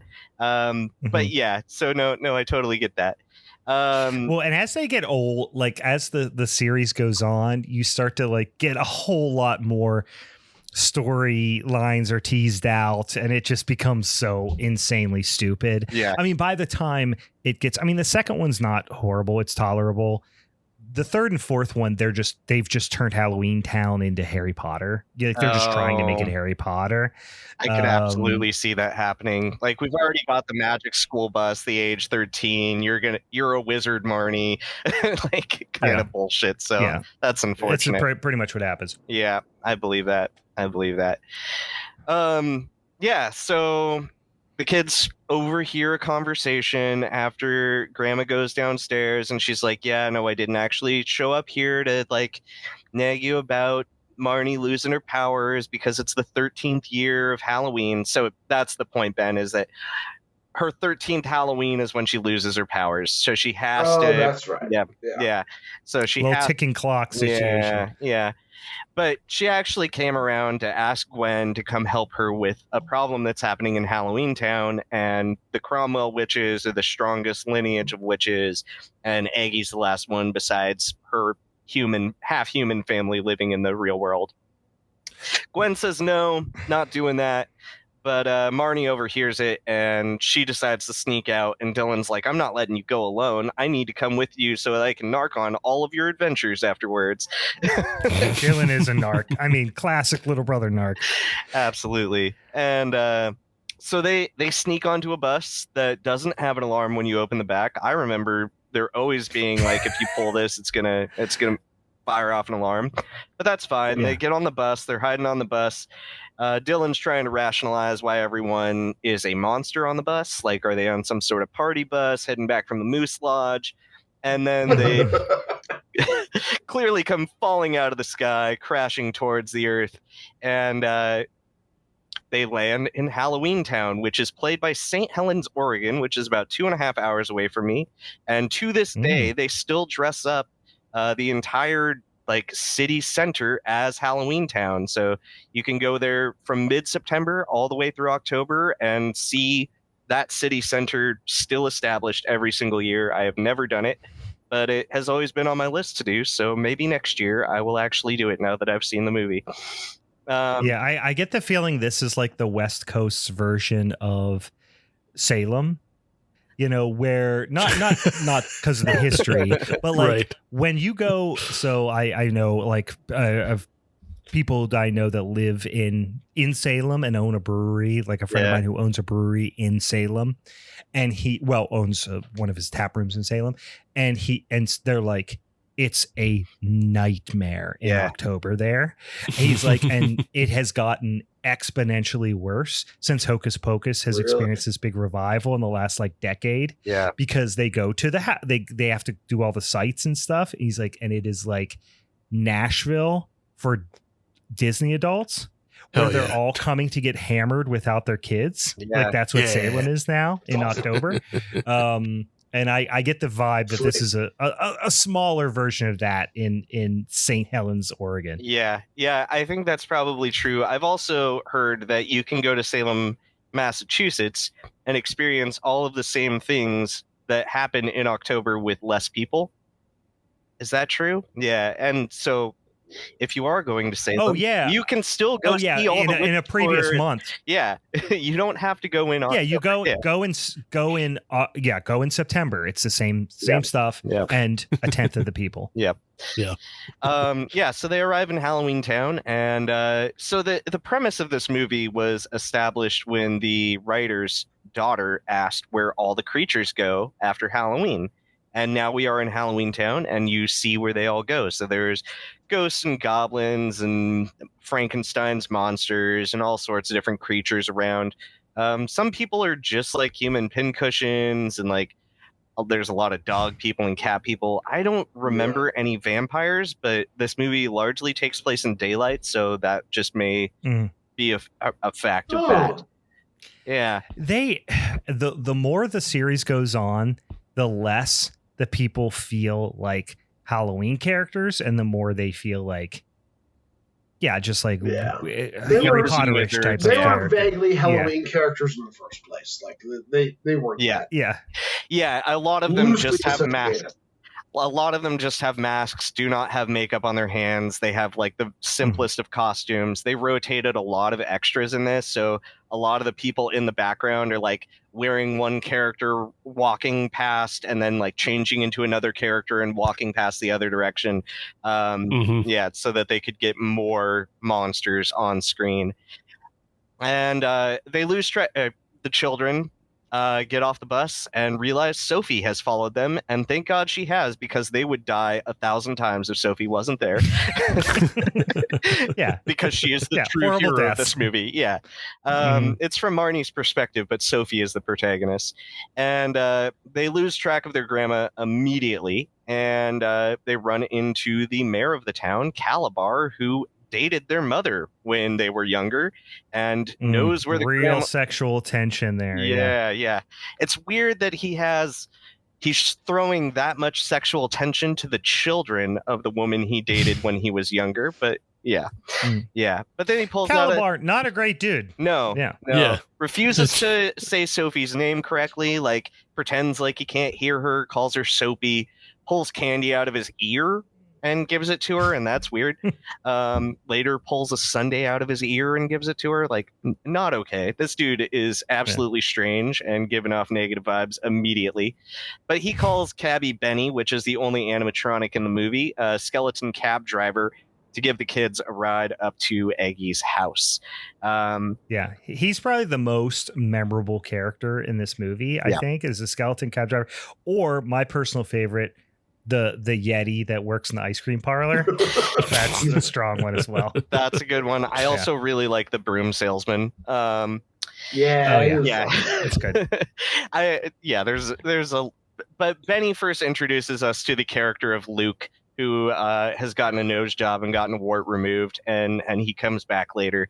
Benny kind of tells him about the town. He's operated by two people, one operating his face and another one operating whatever body part was appropriate for the scene that they were shooting. And he drops him off at the house, and we see Aggie working on some instant witch's brew that she throws in the microwave, and she's trying to reignite Merlin's talisman. And it fails because she uses instant. And the kids show up, and she's like, "Oh, well, it's good to see you. I'm sure your mother's worried, but we can't take you back just yet. And time works different here. So 2 weeks here might only be 2 hours at home. So we'll get your training started. Yeah. Ignore all the things that my daughter was saying about the children, and let's teach you how to be witches." Yeah, fuck her. Just to jump back for a second. Yeah. When the cabbie drops them off at her house, fucking little Nerdinsky can't but help himself to point out that the skeleton probably is an animatronic. Yeah. And then goes on to say they have stuff like this at Disneyland. And it's just like, what a disgusting little plug for your fucking. Well, and he specifically mentions Lincoln, so he's referencing like the Hall of Presidents or whatever. Yeah, no, it's really bad. I absolutely hated that too.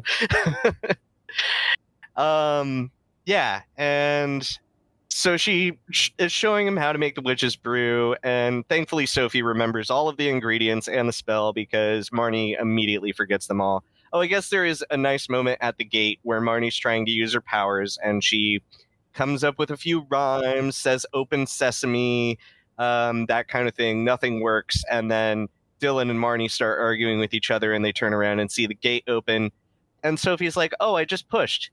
Oh, and I wish that the lock would become a frog," and then they show on the ground that there's a frog. So again, Sophie showing that she is the most powerful being in all of Halloweentown. Gwen shows up. There's more family arguing. Now they're in Halloweentown, but so the arguing escalates. She's going to take all of the kids home. Marnie's going to go join a motorcycle gang. She doesn't care about her mom anymore, but the bus will not take off. There's a silly scene where, I guess we skipped over brooms here. So after they meet with Aggie and before Gwen shows up, they go to the broom store. and they're going to buy a broom, and they buy this broom selection is like the most basic broom selection. There's so many good props and like decent costumes, and Aggie's cape is really nice, and yeah, Benny the animatronic, but then all of these brooms just look like they could be bought at Dollar Tree. Yeah, they definitely they spent their money on on certain things, on the cast specifically, but yeah. Yeah, they didn't peanut butter spread it, if you will. You know, they were like, we got to get this, we got to get that, we got to get that, and then every once in a while you see something, you're just like, ooh, like some guy in the background's like, you just see he's wearing a mask with no with just regular human hands or whatever. Yeah, right. Yeah, exactly. And so Kenneth Choi plays this hip sales creature, and he's kind of like Beetlejuice crossed with Elvis selling brooms. And and he delivers my favorite line in the movie, because they run into Luke again here, and calls himself the big cheese in town, and Marnie does get a sick burn in where she's like, oh, I thought that's what I smelled, the big cheese, and just calls him stinky. You stinky bitch. And he's like, you know what, you shouldn't mess with me, I'm really important around here, I know monsters. And then he like falls over some brooms and stumbles away, and the hip sales creature is like, man, he has turned into such a big wiener. And I just love that for a Disney Channel original movie, that they just call him a wiener. Well, it's funny. I watched this movie the other night, right? I've seen it plenty of times, but most of the time I'm like half paying attention because my kids are watching it or whatever. But I know the movie fairly well. Well, after my kids went to bed, I watched one of my all-time favorite movies, which is Texas Chainsaw Massacre Part 2. And I immediately thought about the scene where Dennis Hopper, speaking of Dennis Hopper, goes in to buy the chainsaw. And as soon as he walks out with the broom, I just immediately chuckled to myself because I thought, oh, my aching banana. Oh, that's great. That's great. Yeah, so they go flying, and then Gwen shows up, and she's upset that they're there flying, and she tries to take him home, but the bus is being delayed, and the two-headed guy is not very good at telling them when the bus is going to show up. So they go to look for the mayor, and then the sexual tension increases. She likes his magic. Calabar. Yeah, Calabar, guys. Calabar's on the list. I'm just saying it right now. Calabar is on the list. Yeah, I think you he's know a what danger. I'm talking about. Yep. Yeah. Yep. Yeah, that's Frankenstein's list, right? That's what we're talking about. Frankenstein's list. Yeah. Yeah, right alongside Donald Trump and Bill Clinton and it's Finkelstein's from they're all on there. Yeah. So yeah, he takes a rose and brings it back to life and is kind of wooing her with his old magic and whatnot. And they can't get everything done, or they can't get the bus to show up, so they can't take everyone home.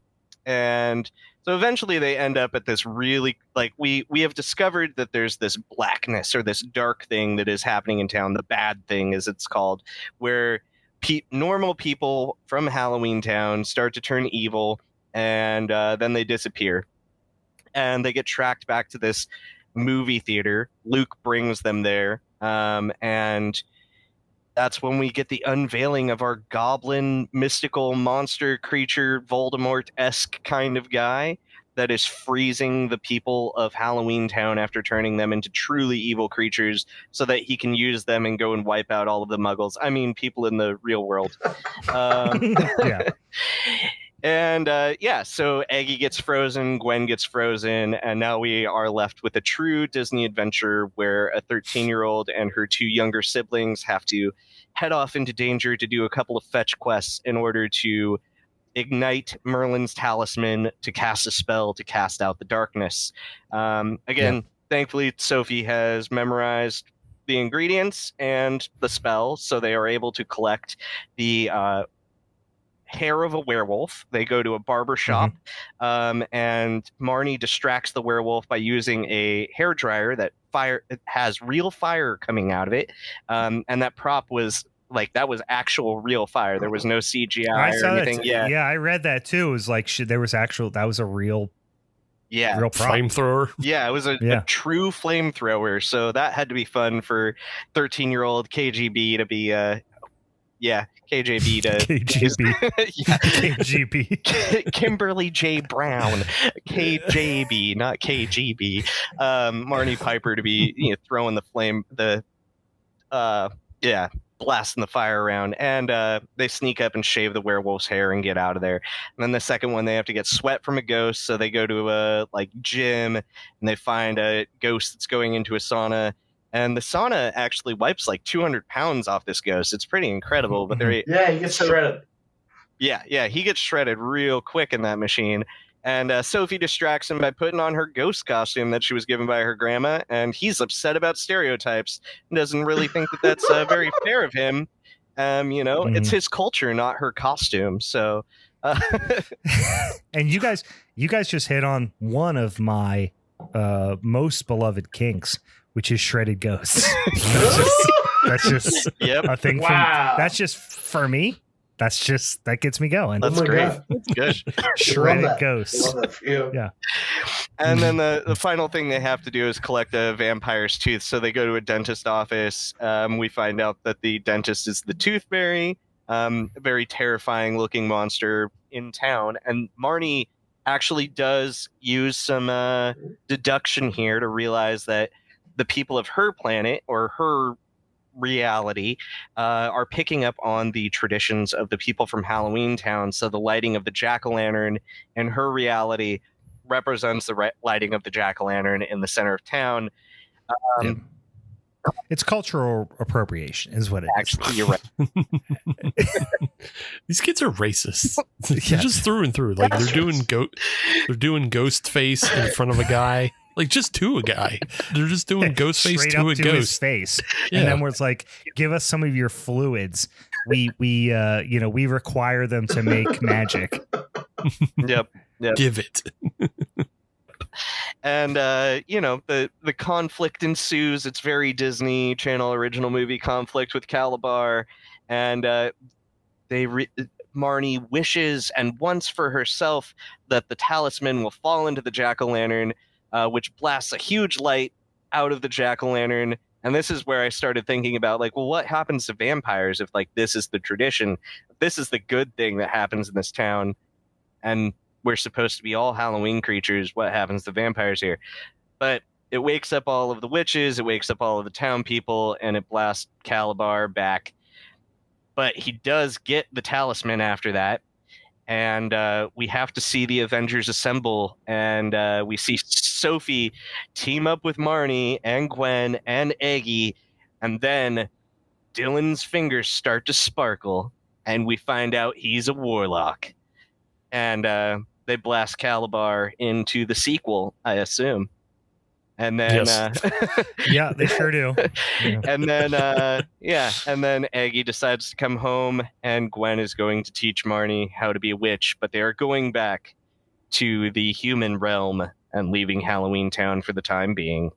That's basically Halloweentown. It's a joy to watch. It doesn't make a lot of sense. The power levels are completely off, but it's got all of the Halloween vibes. It never stops being a Halloween movie. There's no Christmas. There's no Europeanness. And it's more enjoyable to watch than The Cult of Thorn. That's my final thoughts. It is definitely just extremely American. There's nothing European about it.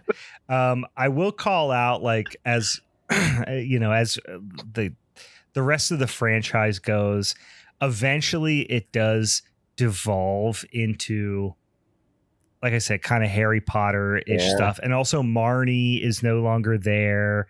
We eventually get Sarah Paxton as the main protagonist, which genre fans might know from this year's runaway horror hit Weapons. She's in Weapons. Yeah. She's also in Barbarian. She's actually been in a decent amount of genre films, Innkeepers, a bunch of stuff. But the franchise charm definitely wears off after this one, although the second one's not horrible. Yeah. But it becomes less and less Halloween-y as we go, I would say. I believe that. But this one is full on Halloween the entire time, except for when Gwen is trying to convince her kids that they can't be involved in Halloween for the first 5 minutes of the movie. Yeah. Yeah. Yep. I would say, aside from the xenophobia and aside from the cultural appropriation of the people of Halloweentown, what is it's more Halloween than some cultural appropriation, though? Like, that's true. I mean, the whole holiday is cultural appropriation in one way or another, right? Yeah, Halloween is the most American holiday because it is traditions coming over from Ireland and blending with indigenous stuff that's going on. Like, the pumpkin was not over there. The pumpkin's easier to carve, so when they got here, they started carving pumpkins. But there's some records that even before Halloween adopted the pumpkin jack-o'-lantern, that pumpkins were used to like ward people off as like heads on stakes and stuff like that. There's some interesting history there with the history of jack-o'-lanterns. It really is kind of a melting pot tradition, but for many, many years, you could find, Native American headdresses or whatnot at Spirit, at Party City, at that kind of thing. So cultural appropriation, definitely negative, but its portrayal here is kind of in line with the holiday in 1998. Yeah, that's true. Listen, it's up until 10 years ago, I feel like the most popular costumes were hobo and ninja. Like, there's I think I was a ninja at least 3 times and a hobo at least once, so the last time I went trick-or-treating, I was a ninja. I was 18 years old. I'm shorter, so I got away with trick-or-treating until I was 18. I was dressed as a ninja, and I worked at Party City and bought it with my employee discount. So I've been both a ninja regular and turtle version. Oh, I've been a turtle version many times. Actually, if you really think about it, like 80% of my costumes as a kid were Japanese. I was a ninja. I was a Mighty Morphin Power Ranger. Yep. I was which is just straight up Super Sentai, right? Yep. And then I was I was a Teenage Mutant Ninja Turtle, which is obviously an American invention, but ninja's in the name. I was Vegeta at one point Nice. as well. A huge percentage of my costumes were appropriated in some way. But let's go. Yeah. Can we go around the circle real quick and let's talk about our most recent adult Halloween costumes? Well, I can tell you what I'm going to be this year. Oh, if you're committed already, go ahead. I'm going to be Dr. Herbert West. That's a good one. From Animator or Reanimator. I'm going to be Herbert West this year. All right. Last year I was Mrs. Doubtfire. Mm. Last year I was Large Deborah, which is like Little Debbie, but with a beard and a 6 foot tall, 230-pound man. Okay. Yeah. Steven? I'm trying to think which one was last. It's been years since I've actually dressed up, but I think my last one was Dr. Krieger from Archer. Oh, good one. Yes. Oh, yeah. Yeah. Since I play a character on local TV, I'm quite often dressed up as that character for Halloween events. This year, I will be dressed up as Hallow Ian at the Texas Theater with Joe Bob in Dallas for his Halloween Spooktacular. So working. Okay. You can find me there. And then, but when I'm home on Halloween night, which I often am, I often do like a ton of events before Halloween night, and then I like to be home with my decorations, trick-or-treating and stuff like that. I will switch between just wearing like a rubber mask when I answer the door, like usually like a jack-o'-lantern mask, try to really scare the kids. Or sometimes I kind of cheap out and just wear a crown and a bandage over my nose. So I'm King Paimon from the end of Hereditary. Alexander Wolf's character. Yeah. But that's because I spend so much time dressing up as characters that by Halloween night, I just want to see everybody else's costumes and kind of enjoy that. Breathe. But yeah. Yep. Cool. What's yours, Ben? What are you doing this year? I don't know. I have no idea. I'm in a weird place because I've always had my wife to do the. She's always been like the ugly duckling of every costume we've ever done. Last year when I was Mrs. Doubtfire, she was like the coconut cream version of Mrs. Doubtfire. The year before that, when I was Dr. Frankenfurter, she was just like the red-haired assistant, so she's out of town this year. So I don't know. I'm in. You gotta go I know. solo. I gotta go solo, and I'm panicking. So I'll figure it out. But this is good inspiration for me. Yeah. All right. Well, here we are, guys. We are at the end. We've got 4 films. I propose to keep it simple. We go in the order in which we presented. And first of all, is anyone shifting away from their own film for their first pick?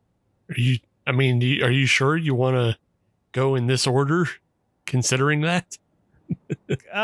Listen, guys, we're going by the book. We're going by the book. Sure, if you want to go by the book. Is anybody shifting away, or are we staying true to our own picks? Oh yeah, I'm shifting away, dude. Yeah. Halloween 5. You're shifting. I started my That guy's premise gonna with shift. Halloween 5 sucks ass. Okay. This guy should shift. All right.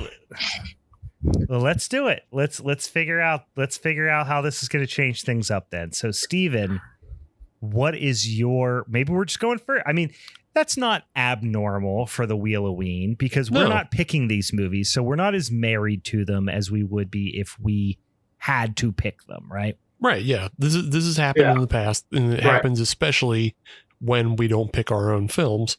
And so I did not want to do this movie. I don't like this movie. I started my premise with, I think Halloween 5 sucks ass. So yes, of course I'm going to pick a different film. Now, what film do I pick? Slugs. I can tell you, no. No. I can tell you, it's not Slugs. Okay, fine. It's Slugs. I don't even necessarily really like as a creature feature because I just don't believe in Slugs as a credible villain. You don't believe in slugs? You don't think slugs exist? They're on the level of like Night of the Lepus. It is just ugh. Yeah. It's got a whole bunch of blood and gore, but who gives a shit? Everybody's stupid and doesn't know how to fucking walk away from a slug. Who gives a shit? Walk away, idiots. I do want to say there is 0 nudity in any of your movies except for mine. Again, nudity is not the prompt. Nudity is not Halloween. That is not the prompt. Nudity's kind of Halloween. Also, I think I have a little bit of nudity in my film. Do you? I'm trying to remember. Who was nude in your film? When they're banging in the barn and then the guy gets stabbed with the pitchfork. I might have seen a tit there. Yeah, I think you see like maybe half a tit. So, all right. There's definitely no nudity in Halloweentown. No. Either of them. True. Either of them. No. So, Halloweentown, I've never seen before. And as an adult man making me sit through that, I don't care for it. All right, fine. But it is very Halloween. Yeah, it's very Halloween. I put it above Slugs. But as on a scale of would I rather watch that or Halloween 5? I'm gonna go just shoot my brains out. I don't care for either. Which can only mean that I have to suffer from a small light case of Disney adultism and go to the film that I did grow up with and that I did very much enjoy as a kid, and I still enjoy some of the music today. I think just the opening number of This Is Halloween beats most of the films in the lineup tonight. So handily. So yeah, it's Nightmare Before Christmas for me. All right. Nightmare Before Christmas it is for Steven. Ben, where are you at? Nightmare Before Christmas for me. That's your first. All right. because that is your movie, do you have a second pick of the other three? Second pick. It probably at this point is highly unlikely that it would come to that, but we Second should ask. pick would be Halloweentown for me. Okay. Yes. All right, fair enough. I am going to, you know what? Just out of pure defiance. Oh, fuck you. And pure just desire to kill God. Anarchy. And when I think Disney, I think religious people for whatever reason. I just think religious people love Disney. Disney is if there is one a legitimate entertainment entity, I'm not talking Fox News, all that stuff, that just screams Christian nationalism to me, it is Disney. So I am going to give a big middle finger and I'm going to go, no. Nudity, blood, gore, all the things that Halloween should be, and I'm sticking with Slugs from 1988. You're disgusting. And then after that, I am famously a pervert. I am saving up all the period blood and cum for all the sex magic. Come Halloween God is time. still alive. Haven't seen it. Use yeah. it. Quit saving it up and use it, for God's sake. I'm trying. I'm saving up for it. My second pick, Halloweentown. I think there's some charm there. But there's just there is a flavor of the, TV movies, the Disney TV movies that just don't appeal to me. And I think maybe it's because I'm a little too old I'm not really sure. But for whatever reason, that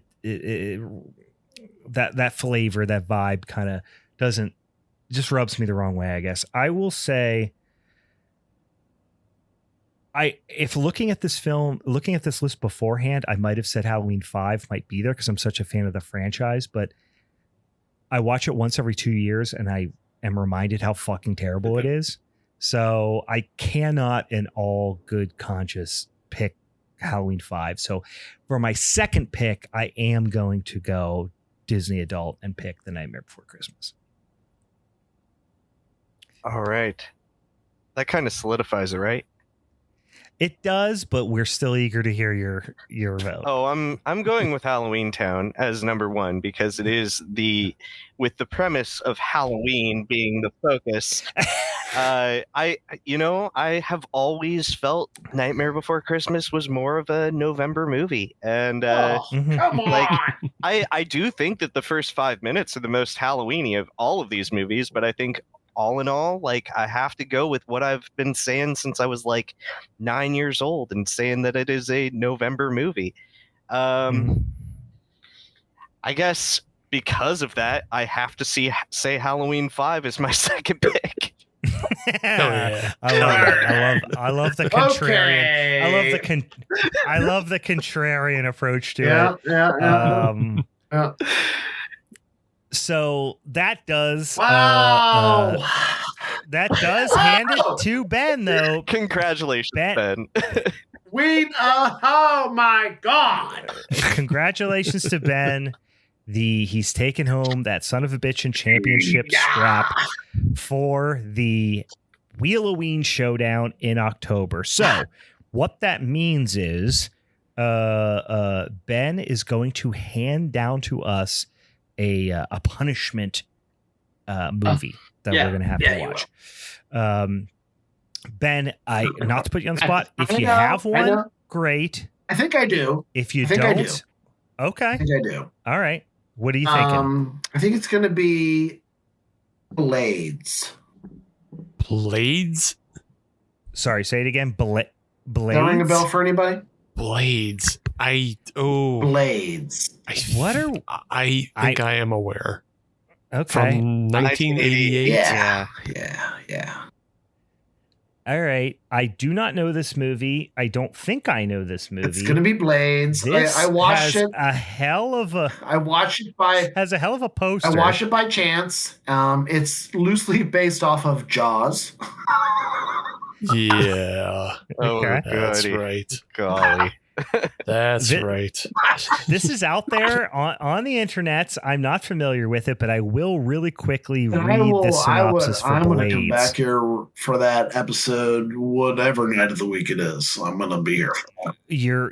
You're welcome to do Yeah. that, of course. It just says Blades. Just when you thought it was safe to putt, a peaceful country club becomes the hunting ground for a demonically possessed lawnmower with a taste for human flesh. We are going to watch a killer lawnmower movie from 1988. We're going to watch Blades. I'm psyched. I don't know this movie. Oh, I'm so I happy. love when I find a Yeah. movie that I don't Good. know. Great. And I'm excited to watch it. So I've yeah. never seen it, but I know where I recognize it from. It is distroed by Trauma. So Oh, this is a Mhm. trauma distro job. All Yeah. right. I love it. You know what I also love when I look down through the cast on Letterboxd and not one of them has a profile picture? You know, Yep. we're getting into some Guys, good it's shit. going to be fun. Yep. You It's know, going to be fun. Because I know, like, I've done some bad punishment movies in the past. But we don't have to bring those up. We don't have to talk about them. I don't want to bring those names. But I know I need to do you guys better than I have in the past. And Blades is my contribution. I'm excited. Yeah, it's going to be fun. I'm excited. We're bringing it. We're bringing the punishment. Yes. Well, guys, first of all, thank you for joining us was great. for this lovely. We love kicking off spooky season with our Wheel O Ween Showdown. Obviously, our listeners, we got tons more spooky shit to bring you throughout October, but to our friends Bigfoot Ben and Halloween, appreciate you joining Yes. us. Yeah, thanks for on having this, us out. Our pleasure. Yeah, it thanks was for coming on. Yes. a lot of fun as always. For the Halloween is Forever crew, I'm Brian. Steve. I'm BigWeen Ben. I'm Hallow Ian. All right, see you later, she spooky. Bye Bye, everybody. bye.